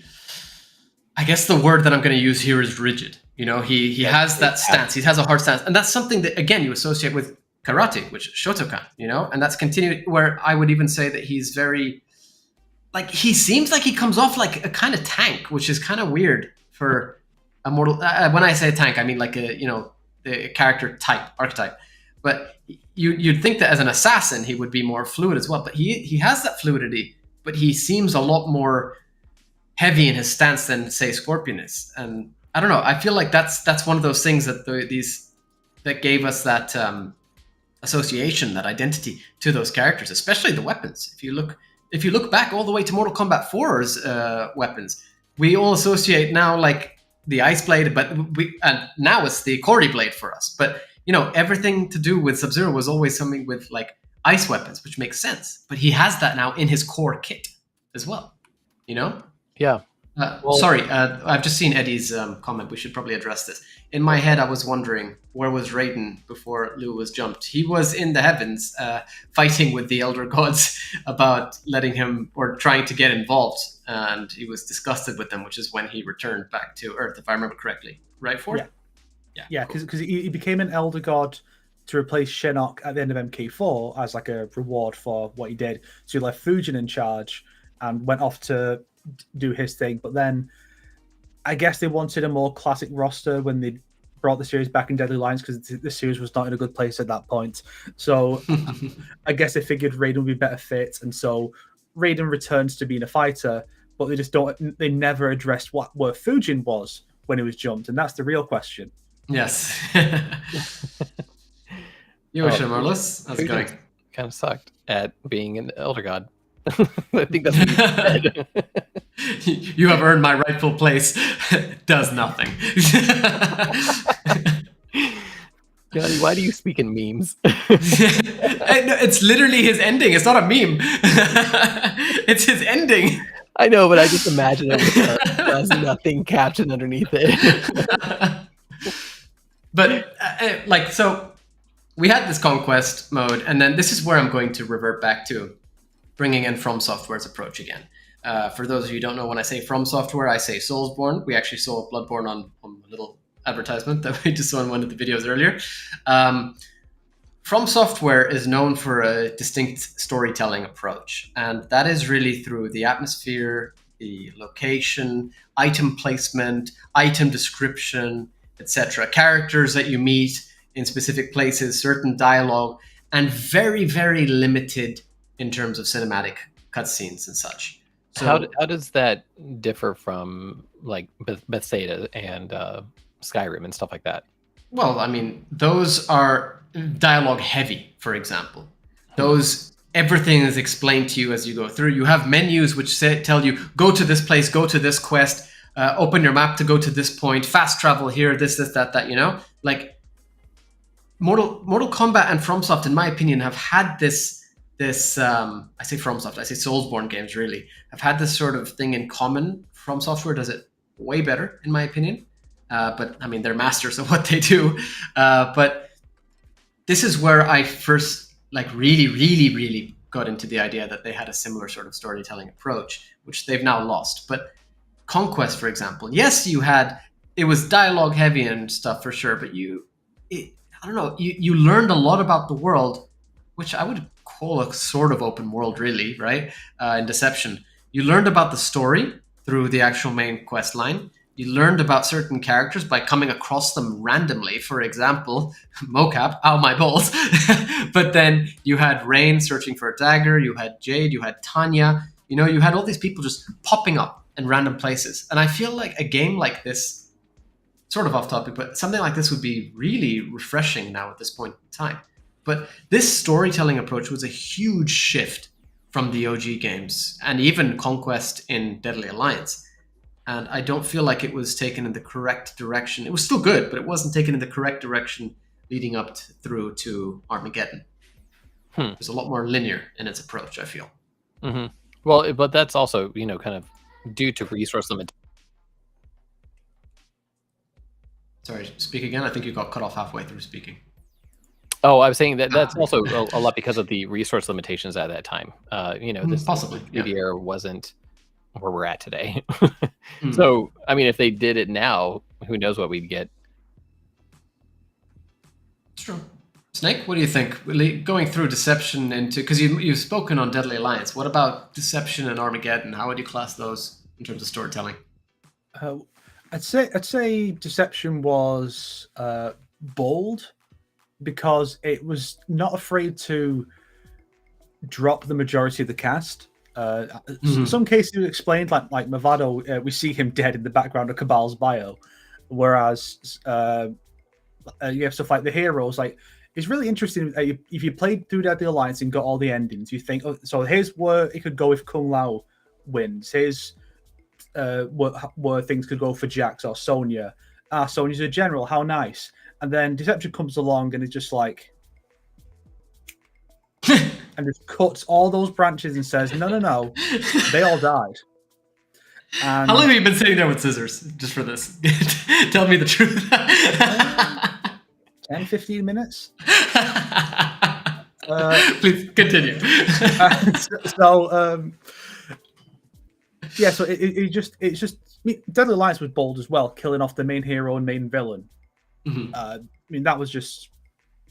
I mean, it was the game that got me into the series. So it wasn't like didn't have the full effect on me, but I can definitely appreciate the effect it would have had for long-time players who had been in the arcade days, and then they'd experienced the story as it was told. And then Deception comes along and it's like, oh yeah, the villains win in Deadly Alliance, and those guys who won, yeah, like remember how like the old hero and old villain got stomped by these two guys? Yeah, this new guy's even stronger than them, and Raiden together. Like this guy's like the toughest dude who ever lived. And then they even expanded on that with the GameCube version. When I think it might have been mentioned in the original version, but the GameCube version where Shao Kahn's bio was like, yeah, he couldn't kill Onaga. He had to poison him to weaken him. Mm. It's like, this guy's the real deal. So they really did a really good job of through stuff like that, showing that this character is so powerful. Which you look at like stuff like, say, Chronica, and it's like, or Shinnok gets his power up, and it's like, we don't really have a good measuring stick of how powerful they are and why we should be threatened by them. Whereas Onaga, it was like you should be afraid of him for this, and this reason. And they got rid of most of the characters. You can imagine a lot of them probably died. We only have 6 characters from Deadly Alliance coming back for Deception as playable characters, and a few others scattered around as NPCs in Conquest, and that's it. And so it makes things feel really different. I mean, even though it was just the same realm, because that was one of the things the early games did, where they kept changing realms each game. But then it's like we're back in Outworld for Deadly Alliance, and Deception, we're still in Outworld, but following all these different plot threads that are completely different. And the story was Deadly Alliance was also disconnected. Like generally, the early games would keep everyone focused on a handful of plot points. Like these are the good guys, these are the bad guys. Whereas Deadly Alliance split the characters up. A lot of them were just on their own. Scorpion was doing his own thing. Moloch and Draman were just hanging out in Shang Tsung's dungeon. You had you have Li Mei in her tournament. You have the Red Dragon and Black Dragon both working for the Red Dragon and Kano both working for the Deadly Alliance, but they're also enemies, and there's all these different connection threads, but all these different individual plot threads. It's more like what you would see in something like Heroes or Game of Thrones, where you might have an episode of like 40 minutes and you only see a character on screen for like one scene that's like 5 minutes long or less, because there's so many other plot threads to follow. Whereas, and then they kind of scaled it back a lot with Shaolin Monks and Armageddon. Then MK9, again, we didn't really see something like that until X, and then 11, where there were these disparate plot threads. But even then, it was still kind of under the same umbrella of the good guys and the bad guys. Like you have, here's the Shaolin Monks chapter, here's the Scorpion Sub-Zero chapter, but they're still working with the other heroes. Yes. Whereas in Deadly Alliance, it's like, and Deception, Scorpion is just on his own the entire time. You'll meet other characters, but he's just doing his quest by himself. These like Bo Rai Cho and Li Mei are like fighting a random war during Deception that only connects to anything through Melina briefly. And it's really interesting that they would have all these different plot points going on so disconnected from one another. But I wonder if perhaps like there might have been some negative feedback to that, because again, they really scaled it back. Because Armageddon, it's just everyone's in the good guys and the bad guys. And the conquest mode, you'll see characters here and there, like here's Sonya going up against the Tekkunin.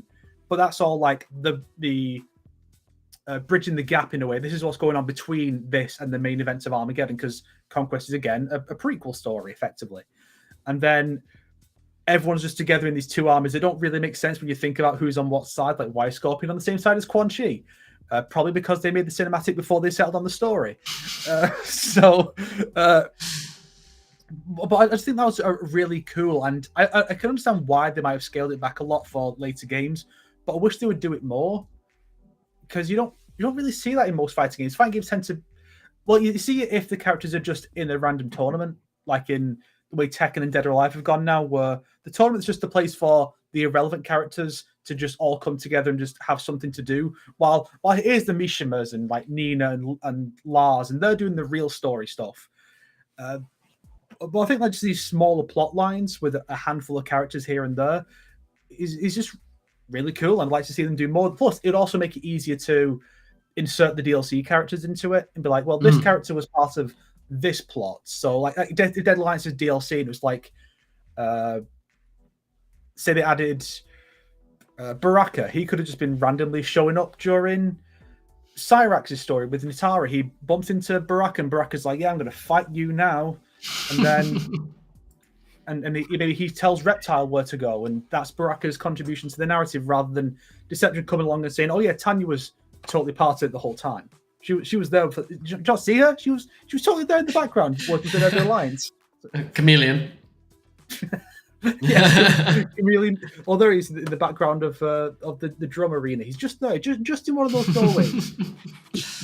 You can't see it because it's an SD, but on the CRT. But when this game gets remastered, ooh, you're gonna see him so close. Oh yeah.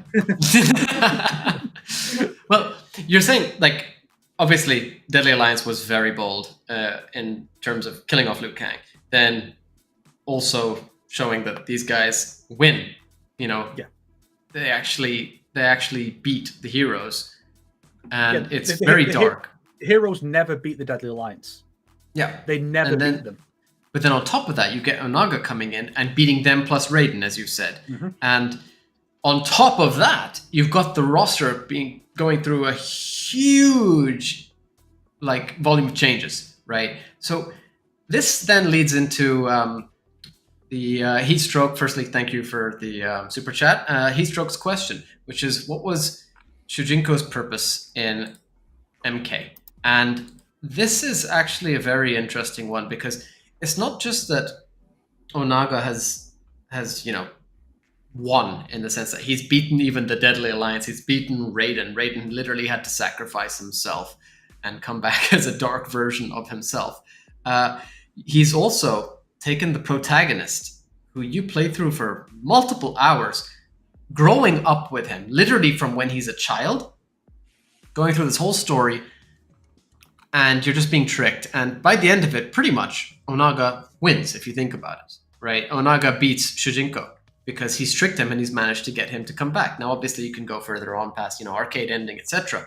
But this was a very, very interesting approach to the storytelling methods that they had sort of started in Deadly Alliance and then pushed through into Deception. And I feel like this is why I know that everybody associates the 3D era with a time of decline in Mortal Kombat, but there's also a reason why everybody wants Conquest back, as well as the sort of atmosphere. And that's because the 3D era had this approach. It wasn't afraid to do things. And I think that's why I'm also so cutthroat when it comes to me choosing roster choices for Mortal Kombat 12, 13, etc., whatever, you know what I mean? Who I want as DLC characters. Because it went so dark. It wasn't afraid to do anything. It was bold, as you said. It was not Sindel. Sorry, bad joke. But I got Snake to laugh. So Onaga wins. You have Shujinko, and his purpose here is really just to get tricked, to be deceived.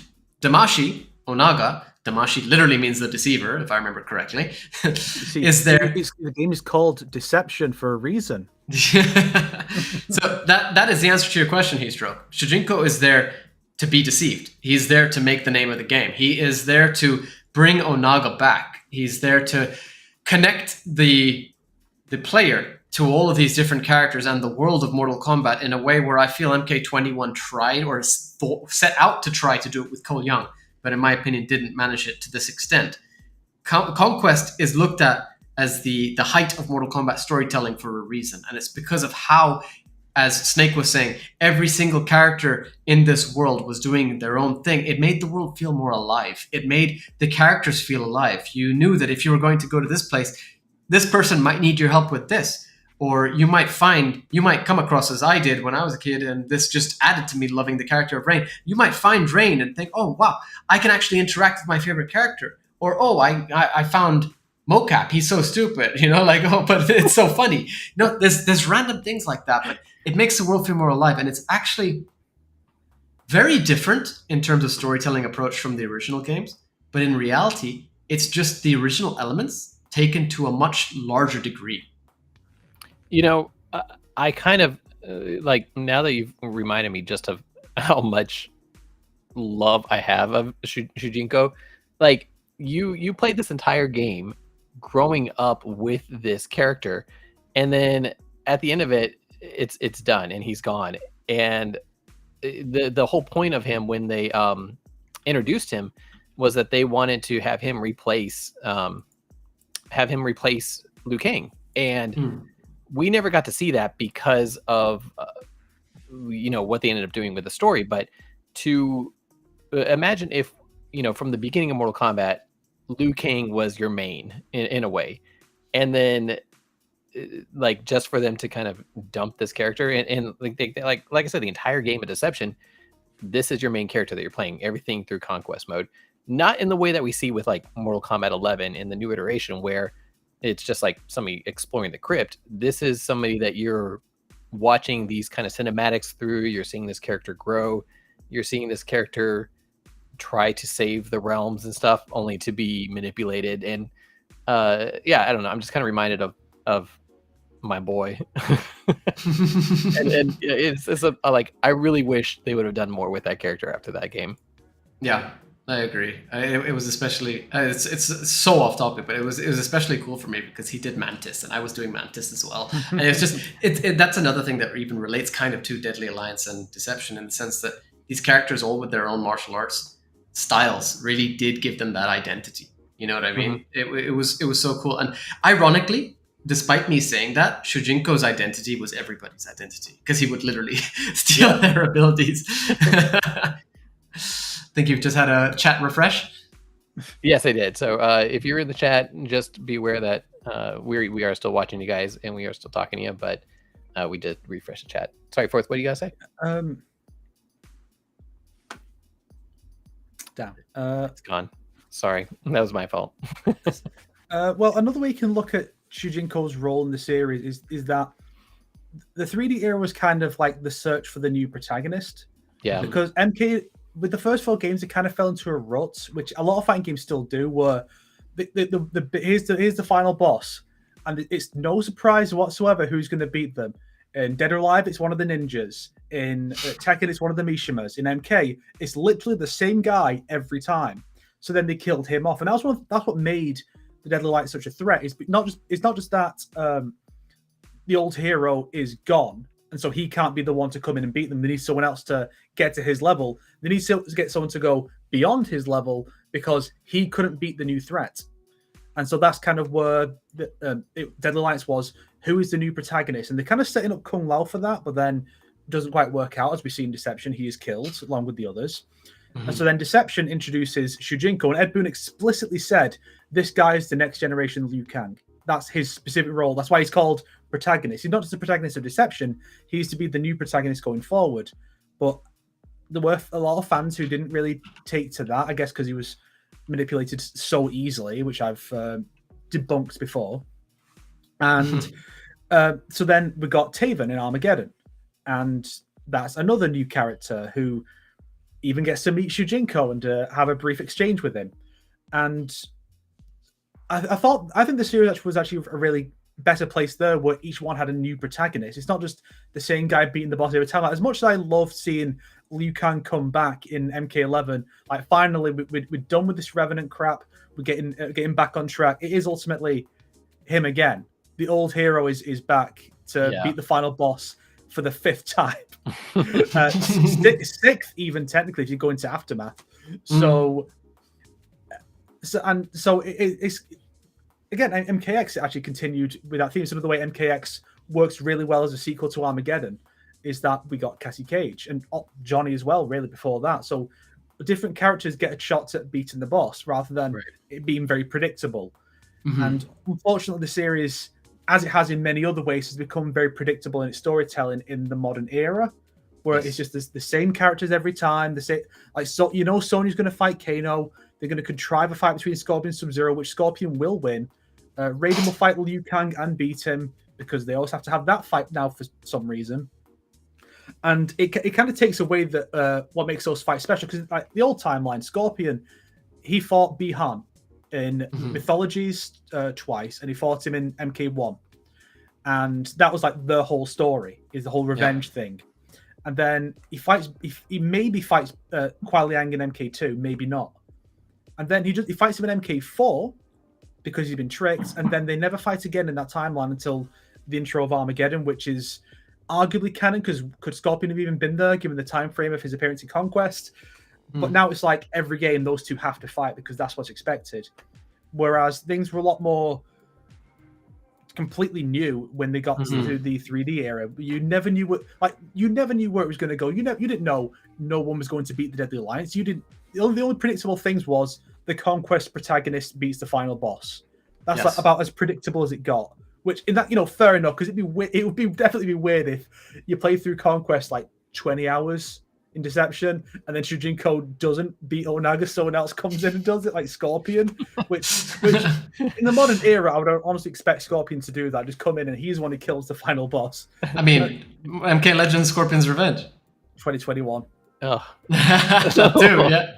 They snowblind. They just force him in there, even though he's got nothing to do with the story. Scorpion has to be there. Every time this comes up, I have to remind myself about how I specifically gave Jeremy Adams kudos for somehow getting a project without Scorpion up and running.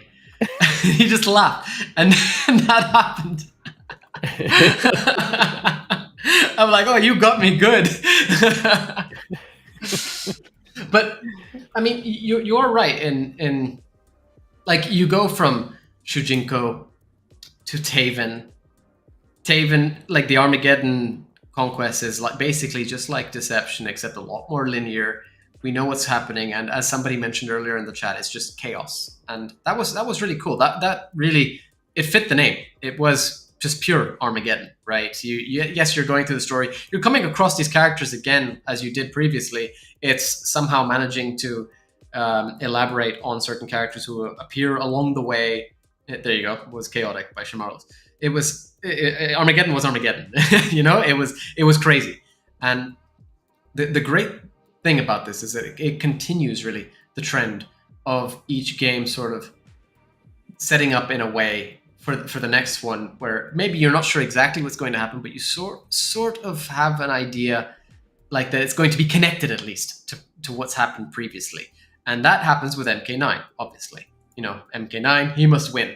Very, very unnecessarily convoluted way of bringing the future knowledge to your past self, sure. But it allowed us to have a pretty cool story, which, rebooted everything. We saw everything that's happened in the past, but in a different way with certain changes along the way, which I know that a lot of us might have had issues with certain things that did take place in MK9's story, but at the same time, I remember going through it and just being like, oh my God, it's happening, but this is happening instead. Like, I was so happy. I know this is going to sound so bad, but I was so happy when Sub-Zero was taken instead of Smoke. Oh, I know. I think that often. Because it's the same, but it's different. Like, yeah, it's exactly. different enough to keep you interested and intrigued. Like, that's why Mortal Kombat 9 is a big favorite for most fans of every era, because, and I mean, Fourth Snake excluded, but but yeah, I mean, like, it retreaded the nostalgia factor. It kind of went back and played off of stuff that we had all known. It introduced characters that we had grown up with and kind of put them into a more structured story. And then it, like, as you're following it and you're like, okay, I know what happens here. Oh, okay, now Shao Kahn's about to invade, and then okay, Liu Kang's gonna win this one, and you're like, oh, Raiden just burned his face off. Okay. No, but I'm just imagining Snake playing this the first time, and knowing everything that's going to happen, knowing that Shang Tsung is going to come in and recommend to Shao Kahn, he knows where I'm going with this, recommend to Shao Kahn that they should go and pick up Sindel. But no, wait, it's Quan Chi. I feel like Quan Chi's involvement was like the worst part of that story. A lot of the stuff you're discussing is a good idea. It's like, so it's the same timeline, but things are a bit different. So we're going to shake things up a bit. And so you have, I mean, even just the whole Sub-Zero and Smoke thing sets you up for the Kung Lao twist, where twist. I'm sorry, Lao, I didn't mean it that way. But, where it's the same thing, but instead of this character, it's this character. Sub-Zero's taken instead of Smoke, so Smoke gets to carry on and have his hair still, and people are very happy about that. But then you get to the part where Kung Lao is going to take Liu Kang's role because of what's been going on with the story with him. But then Shao Kahn kills Kung Lao, and so Liu Kang has to beat Shao Kahn anyway. But like, it was well set up. Whether you like the direction it went, a lot of the stuff in the game was set up well. It's just once you get into the final third, it does feel like it kind of starts to rush a bit too quickly. Like maybe we could have taken one of those chapters from MK2. Like maybe MK2 didn't need one more chapter than the other. Maybe that could have gone into the ending to help space things out a bit more. But yes, a lot of stuff I disagree with, but I wouldn't necessarily call MK9's writing incompetent. Just I disagree with it on a personal reason. Like, there are incompetent things in it. Don't get me wrong. Like there are problems, but I feel like it did what it needed to. Yeah, and I can understand a lot of the creative decisions made when it comes to, you know, why you'd go back to MK1 to 3 with this altered timeline and such, and why certain changes are made. I just wish that they had gone further with that. They had continued with this idea of really twisting the narrative rather than we're going to go into MK4, but it's going to be an Earthrealm instead. Johnny Cage beats up Shinnok in an afternoon, and then we're going to jump forward 25 years. And but I guess even then, it was that was still something kind of new. We got to see some new things, but overall, the series kind of fell into a rut with the NetherRealm era. That the 3D era definitely excelled at was expanding the world. I mean, Deception alone added 2 entirely new realms, and you could go there and explore them and meet the denizens of them, and they were entirely different. Like Havoc is something completely unique within MK. Like we don't see anyone else anything like him. And then, unfortunately, the NetherRealm era just crushed everything down to the big 3: Earthrealm, Outworld, NetherRealm, and Edenia gets the odd mention here and there. And here's Chaos Realm getting mentioned one time by Shang Tsung because fans wanted them to mention it, and that's kind of it. It's not just that. It actually, I mean, in the 3D era, we did have access.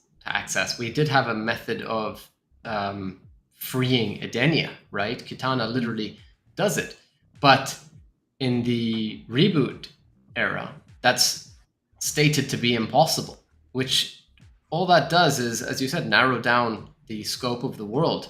You had, in Deception, you had the Chaos Realm, you had the Order Realm, of course. You had in Deadly Alliance of Eternus being added as well, right? You had so much world building in the 3D era, only for the reboot era, only to come in and just give us a tunnel vision into specific realms: Earthrealm, Netherrealm, Outworld.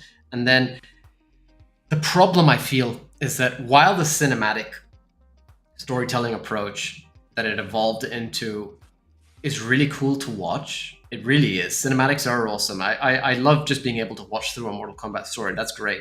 But the problem is that it becomes too linear. It's like the problem that Armageddon's Conquest had compared to Deceptions was that it was too linear. So instead, what they did was they made it even more linear. You know, like you have to focus on this. This person has to beat this person, and that's another thing. This means that now we have the. I know it was a thing beforehand, but in reality, it was in the reboot era that this really became more prominent. You have Reptile, you have Kano, just really becoming jobbers at this point in time. They can never win. The bad guys never get a proper.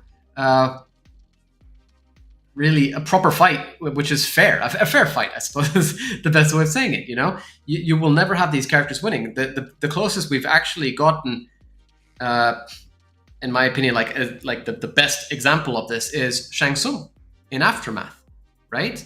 But other than that, MK9, MKX, MK11, they took this storytelling approach, which was really cool, and it just made it too linear, with certain characters getting the short end of the stick, and that character getting that short end of the stick is always going to be the one that you're not playing, you know? And even MKX's 25 years, I always get confused.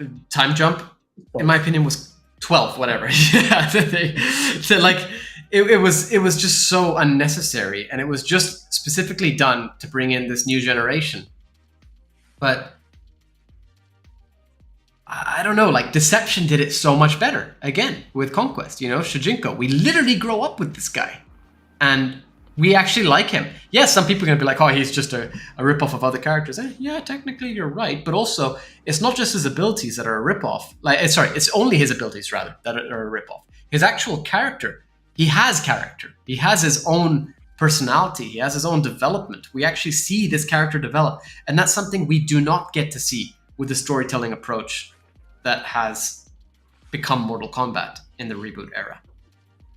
Yeah, it's funny that you mentioned, you know, the combat kids and stuff, and getting introduced to Mortal Kombat X, which could have done a lot. Like, you know, we've talked with people in the past about how that was, or even on past Soul streams, I think, about how that was kind of the goal Tobias had in mind if he was going to do Mortal Kombat 4.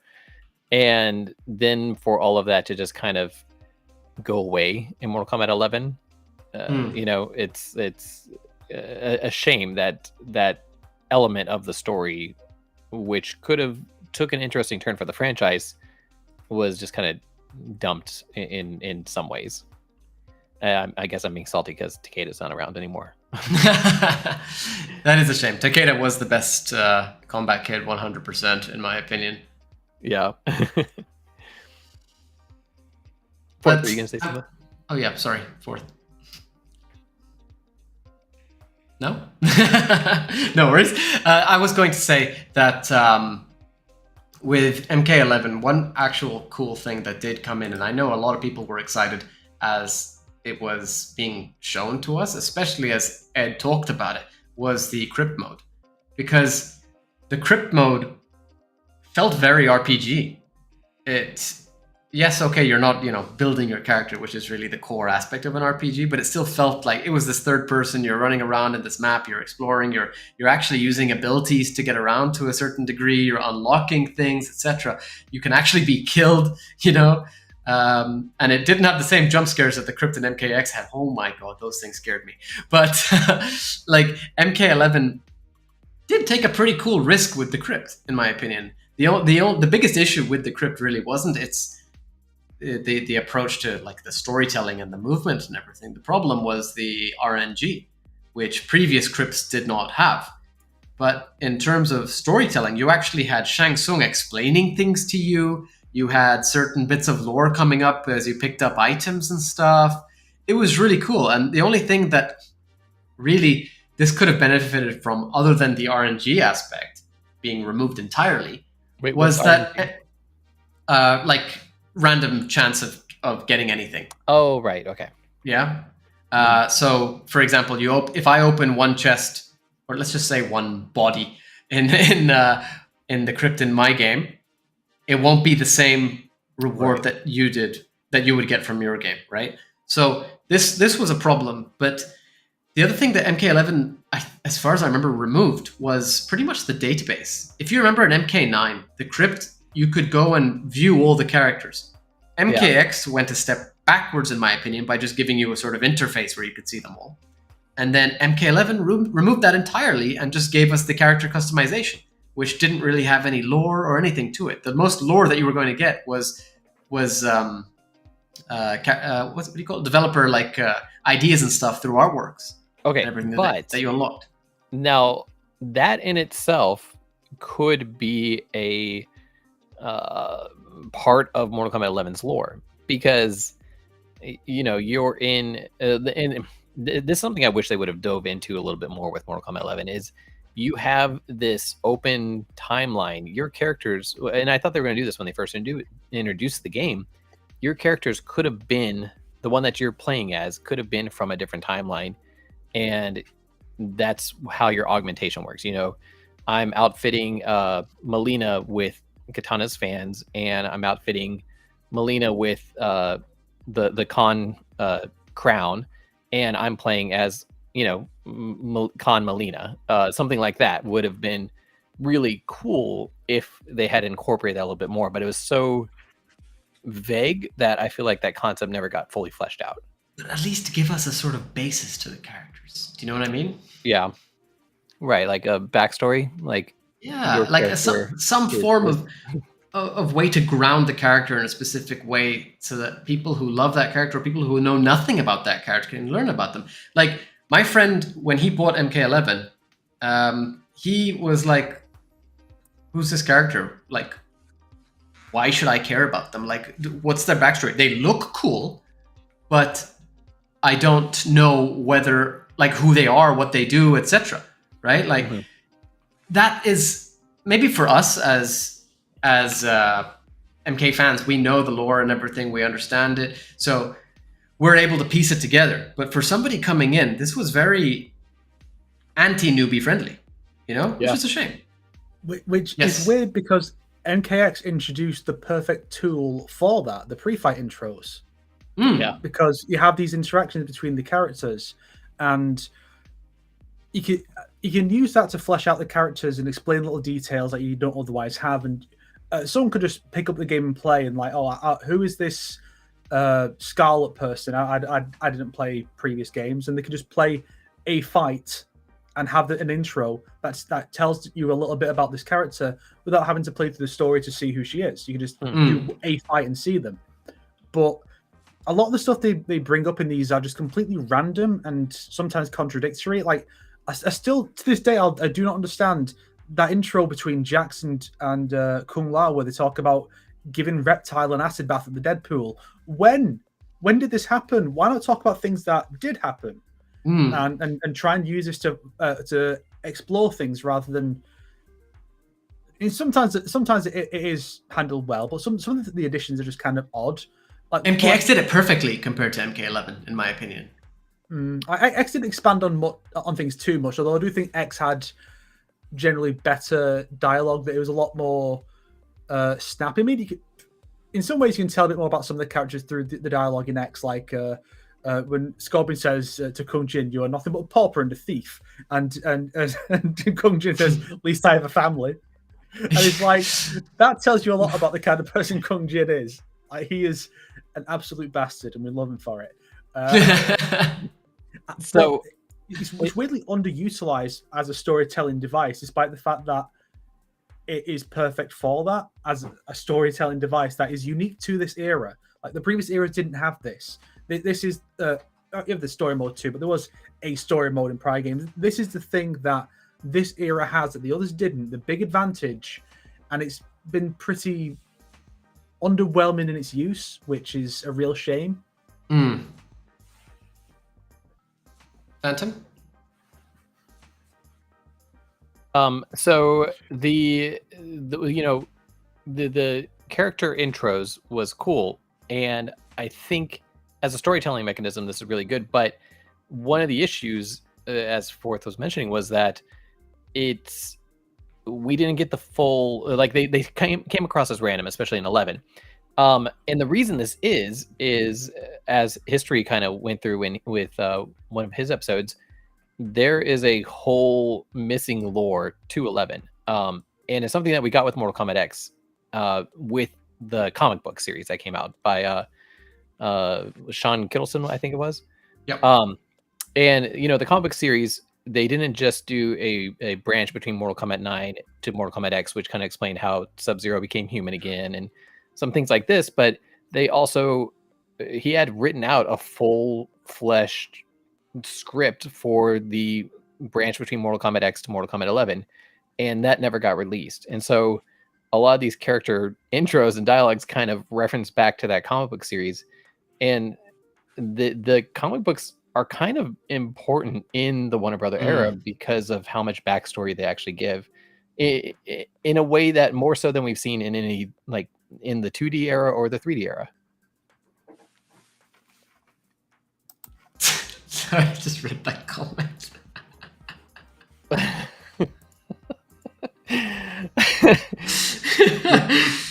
You guys are killing me today. So no, I mean, you're right. Like, we're missing an entire, not just like something small. We're missing an entire storyline which relates to everything that took place in Mortal Kombat X, and they even refer to it.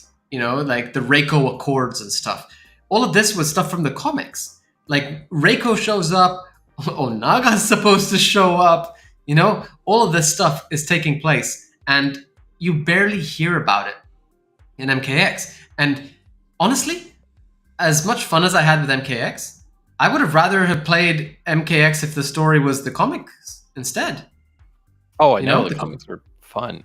Yeah, but one thing that MKX did, which MK11 just sort of got rid of entirely, and it's such a shame, was it actually set up Mortal Kombat 11's story with the whole Dark Raiden and then Netherrealm rulers of Liu Kang and Kitana, and within the first 10, 11, 12 minutes, Dark Raiden disappears. And I mean, like, literally. Like, he gets Thanos'd, you know? Like, he's just gone.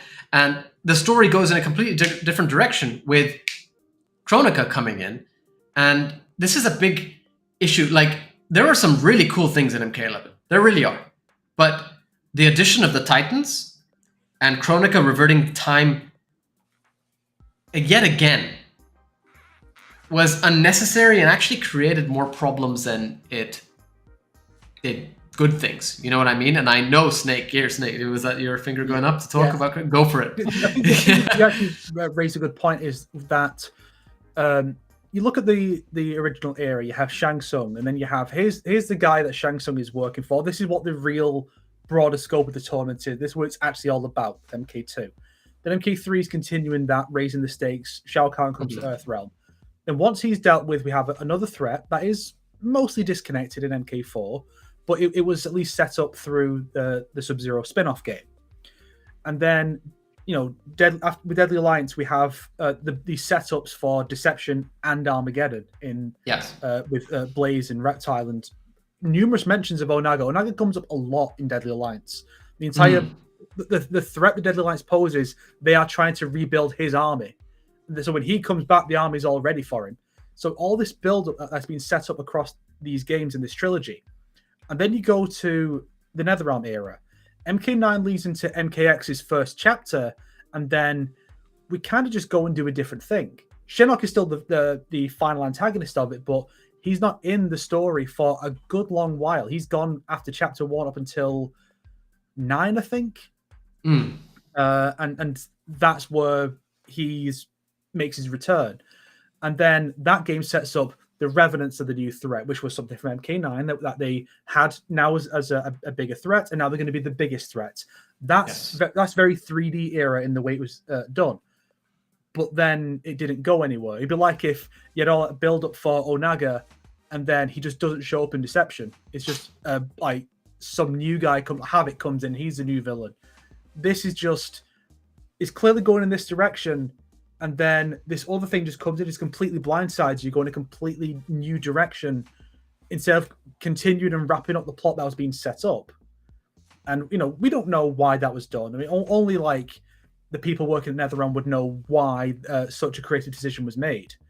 But it makes the whole thing feel, I mean, obviously not that most of these probably weren't planned. Like I can't imagine like the full scope of the 3D era was planned from Deadly Alliance, from the word go. Here's where the next game's going to go, then the one after that. But it's at least building on what was set up rather than just something completely brand new that makes it feel very incohesive. It doesn't feel like a proper trilogy. It's two stories and then a different thing happens, and that now we're going to just do another timeline. Hooray! Yeah, I mean that's actually something that I kind of want to raise as well. Like, I mean, we've gone through MK1, MK2, all the way through to MK11.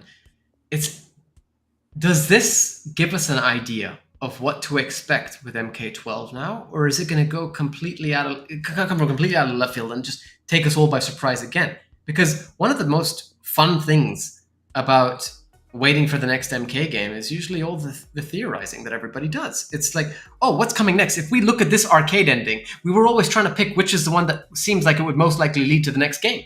You know, we were always trying to see, which character is going to be the focus? Why? What's coming next? MKX? Clearly, Dark Raiden, Liu Kang, Kitana. Hey, no, opposite, Kronika, right? I don't know. To me, it feels like a sucker punch, and not in a good way. I like being surprised, but have some proper setup. So you can have some cool sucker punches where, like, I guess it's the worst way of saying it. It's like, but it's, I mean, in the sense that it surprises you. It's a really cool surprise, you know. It's like, oh, whoa, I didn't see that. Liu Kang, for example. That one was crazy to me, because if you think back to Mortal Kombat 4, okay, 4, you have Liu Kang's ending where he and Kitana are talking, and she's like asking him to be her to rule alongside her and everything. He's like, I can't. He's like the champion. And then MK5 comes in, boom, he gets cut, like a cut. He gets broken, his neck. And then you've got all these games setting up. You see Deadly Alliance set up Deception the entire way through, as you just said, Snake. You see Deception setting up pretty much for Armageddon. We literally have Blaze appear, right? In the pit and everything. He turns up in the story, if I remember, in the conquest mode. Like, there's loads of these things. But then X just gets completely stepped on by 11. And then 11 steps on itself, kind of, as well as all the previous games with the time reversion, which is just so unnecessary. It's such a shame, because there are some really cool ideas. There really are. But I feel like it wasn't done well. And just the addition of the Titans themselves was a very big problem for the series, which it really didn't need. Elder Gods should have been the pinnacle. It really should, well, the one being technically, but you get me, right? So I don't know what to expect now with MK12. Do we look at MK11's aftermath endings? Do we look at the Great Kung Lao turning up in Liu Kang's ending? Do we look at Shang Tsung ruling, the universe in his ending himself? Like, what's next? That's actually a pretty interesting one. Predict that Dominic will retcon the one being a Titan in MK12. I hope not, because he's supposed to be, the one being. He's his own class, right? But like the problem is we just don't know where it's going at this point. And I feel like if we go through all the games we've mentioned, MK1 and 2 were tournaments. MK3, Invasion. We have MK4, Invasion. MK5, sort of like a war invasion. We have Deception, again, a war sort of invasion. Like, it's all mostly invasions. Even like you get through to MK9, tournament, invasion again. And then after that, it's just invasions the whole way through, until this is the part where I'll say something positive about MK11, which I think it really does deserve just for this alone. MK11 did something really cool in the sense that it wasn't just an invasion or a war as all the previous games have been. There was actually so much involved in it. We had obviously just general war in the Nether Realm. We had proper battles and attacks. We had exploration. We actually had exploration. They were going around. They were trying to figure things out. They were sneaking behind things and everything. But this is the weakest of them. You had fetch quests, which, as much as I don't like, it kind of worked for the story itself. You had infiltration. There was so much that actually was so different from previous MK titles in its approach to the story. Rather than just being an all-out invasion or battle or war, there was actually a lot to it. And Aftermath was sort of the icing on the cake, in the sense that there was another time reversion. But in this case, it was actually when you think the story is over, and it continued it by going backwards with heroes and villains working together. And I thought that was actually a really cool approach. I might not have been happy with the full execution of how the story turned out and everything, but that was a very interesting approach and evolution of the storytelling of Mortal Kombat until MK11. For what MK12 holds, I'm not sure. I don't think we can even guess at this point, judging by MK11. But I thought that MK11 was a pretty cool sort of place to reach, in the sense of how they approached the storytelling to Mortal Kombat.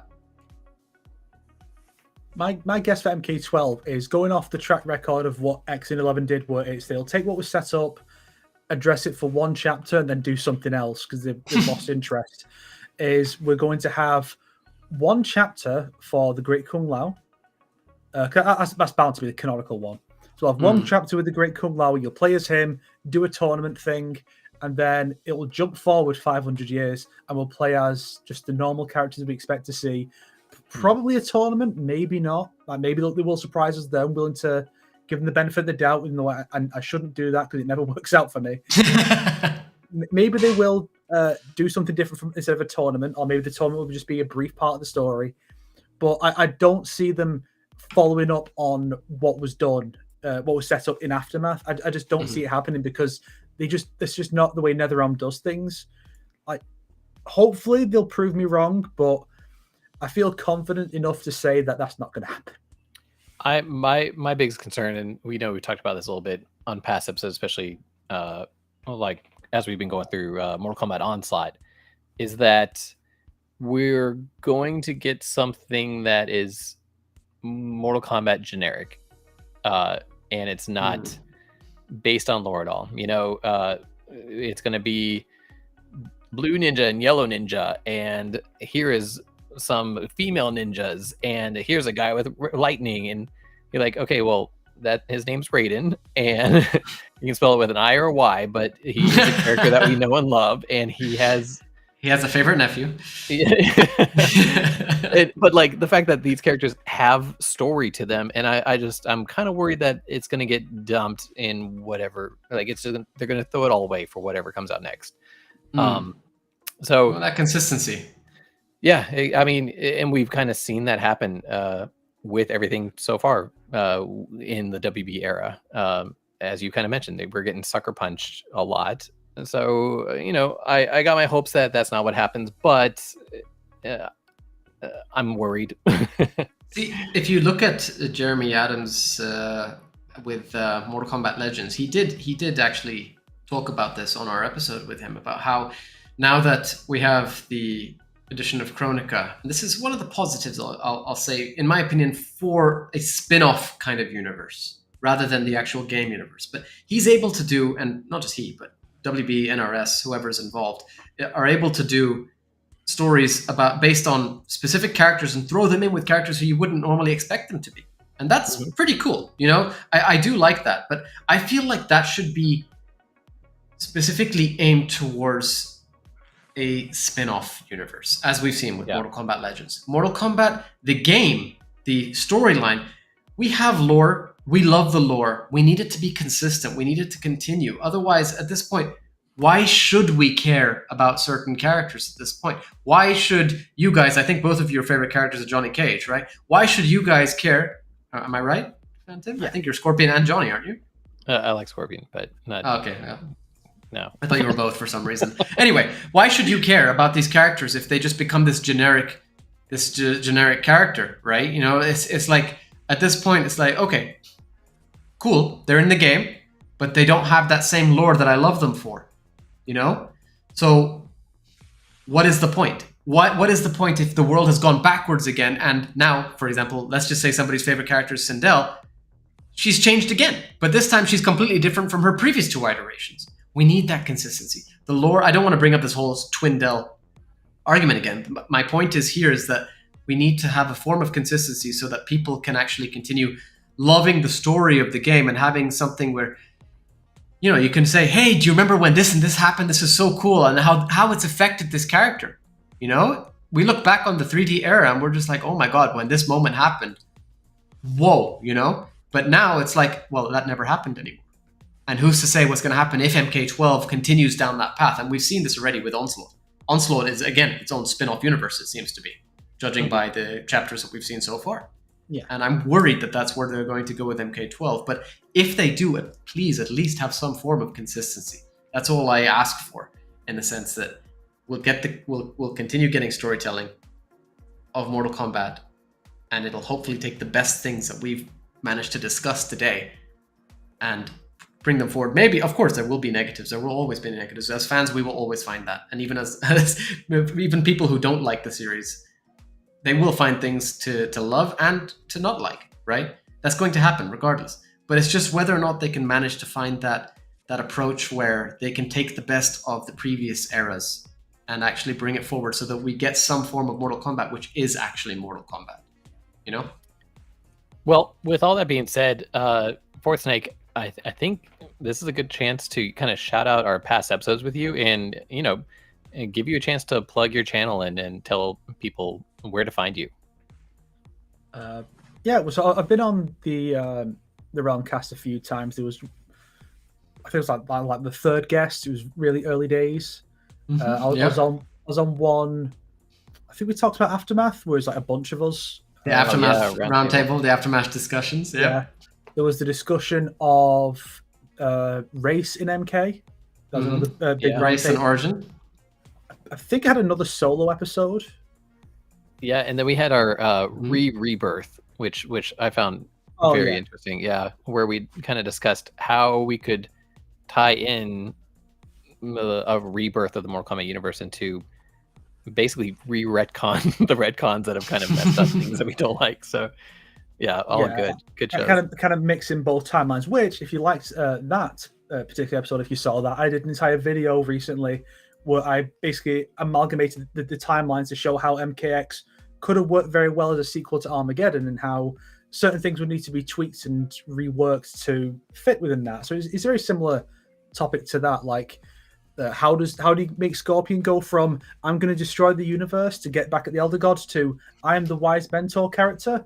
Well, watch the episode to find out how I solved that little conundrum. If you enjoy my ramblings and going off topic for like 2 hours, check out the Combat Kings podcast I do with True Underdog Gaming and Sonic RxD, who was in the chat earlier today.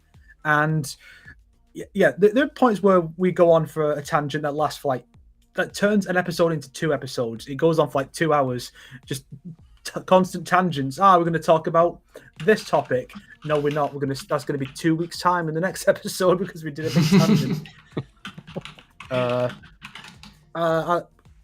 Of course, we've got my MK stories that I write, Mortal Kombat Chronicles. You can find that on DeviantArt, Archive of Our Own, and fanfiction.net, because I post that everywhere, and I show why NetherRealm should hire me to be the writer, because I do good stuff. I'm very just good. not the UX writer. User experience. I mean, it's a foot in the door. Yeah, of course, I'm on YouTube as the Fourth Snake. That's 4th, not the word fourth. I am also on Twitter at Fourth Snake. I'm not going to do the bit this time. It's getting old. And yeah, I think that's everything. Thanks for having me on, guys. Thanks the lovely chats for random nonsense you've been saying. You've been great. And yes, it's true, Eddie. Yes, I am better than Dominic. This is facts. This is objective facts. Thank you for pointing that out. And yeah, again, thank you guys for having me on. FANTiM, would you like to thank everybody, including Fourth Snake? Thank you, Fourth Snake. I would not like to thank everybody. I would like. Oh, okay. I'm just kidding. Thank you guys, everybody, so much for joining us. Fourth Snake, it's always a pleasure to have you on. Yanni, did you want to pull up a couple comments before? Yeah, I do. We kind of got super into that conversation there, but I do want to pick out a few comments that have caught my eye. Firstly, thank you, everybody. We really hope you enjoyed today's discussion. It's been a lot of fun. The Soul Stream is always different in the sense that we get to interact with not just our guest and each other, but also with you. We get to actually hear your comments in real time and reply to them, because sometimes you guys have some amazing questions, and sometimes you guys have some really stupid jokes, which I love. So it's always great. Couple of comments that I've seen, just scrolling up from where I stopped looking. Firstly, I have to comment on this one. Goldie Milrose, I totally agree. They should pick a rock song for the trailer, like in old times. I adore Adima's Immortal. 100% agree. I have literally had this song and their albums on repeat since Deadly Alliance came out, actually. I absolutely love Immortal. FANTiM is a boomer who doesn't seem to remember Adima so well. but I absolutely love the rock and metal vibe with Mortal Kombat, especially MK9 Armory tracks. So yeah, Adima's Immortal would be great. Who's going around saying Johnny Cage is the best anyway? Seraphim 190. At the Fourth Snake right here is the one doing that. He has the best development in the NetherRealm era. He's consistently funny in the games. and he's also very pretty. he's basically the perfect man, and I will not accept any slander towards this man. I will find you, and I will clip this on your nose, and it will hurt. He has spoken. FANTiM, I'm going to ask you to read out this one, please. Kevin Balfa's comment at 126.56 above MJ1 Media. Hold on. Wait. There's a lot of Kevin. Kevin's sorry, I just gave you a different time zone that I'm in currently. Scroll up to the top, and if you're at the top, you should see Kevin Balfa's comment at the bottom. Mike Hawk. Oh my god. That worked out way better than I thought it would. Wow, you fell for that one. Great. That was beautiful. That was beautiful. Let me just see if there's any other comments. MJ1 Media. Should guest characters, Kratos, Terminator, Rambo, etc. be part of the story mode? Fourth Snake, I'm going to let you answer this one with one word. Go for it. No. All right. Well, thank you, everybody. Really enjoyed this one. Don't let FANTiM forget what he just did. He fell for it, hook, line, and sinker. We actually do have our next Roundcast episode prepared. We will be announcing it very soon by our usual channels, so keep an eye out. FANTiM, MKO's other programs? Yeah, so don't forget, Mortal Kombat Online does have other shows besides the Realmcast. There's Survival Saturdays from 9 to 11 p.m. Eastern Time, and a whole bunch of other stuff. So be sure to go to mortalkombatonline.com, click on Kast, and see everything that we got running. Yeah, and this has been our 7th Soulstream episode. We're racking them up now slowly. We do hope you enjoyed the latest episode of the Realmcast with the first OG Sonya Blade, Elizabeth Malecki. If you haven't seen it, I recommend you check it out, because Liz has not done very many interviews at all since the 90s, and she gives us some pretty cool insight into what happened throughout the making of the first Mortal Kombat and into Sonya Blade herself, etc. But aside from that, thank you all so much for your support and engagement. We're constantly working behind the scenes to bring you more awesome guests and interviews, and we really cannot wait for you to hear what we have next. So looking forward to then. And besides the Realmcast, you can find Yani and myself, FANTiM, on the Mortal Kombat Group on Facebook, as well as Yani on the Mortal Kombat Meme Realm, which is on Facebook and on Instagram. And you can also join our official Discord channel, which is hosted on MKO Mortal Kombat Online server, through the link in the description, where we discuss MK along with our listeners.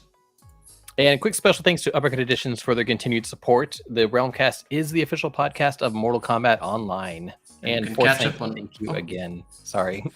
Interrupting my outro. I was going so smoothly there. Thank you, Fourth Snake, again. Have you ever noticed that the Realmcast, it's real MK asked? Yeah, that was like a big branding issue too. We were like, do we make this MK? Like, is it going to be real MK? Lowercase m. Well, everybody, you can catch up on all episodes of the real MK cast of the Realmcast on realmcast.com, where you can also find our calendar for all of our upcoming content. I got Fourth Snake with that one. Thank you, everybody. Take care. Thanks, Ed.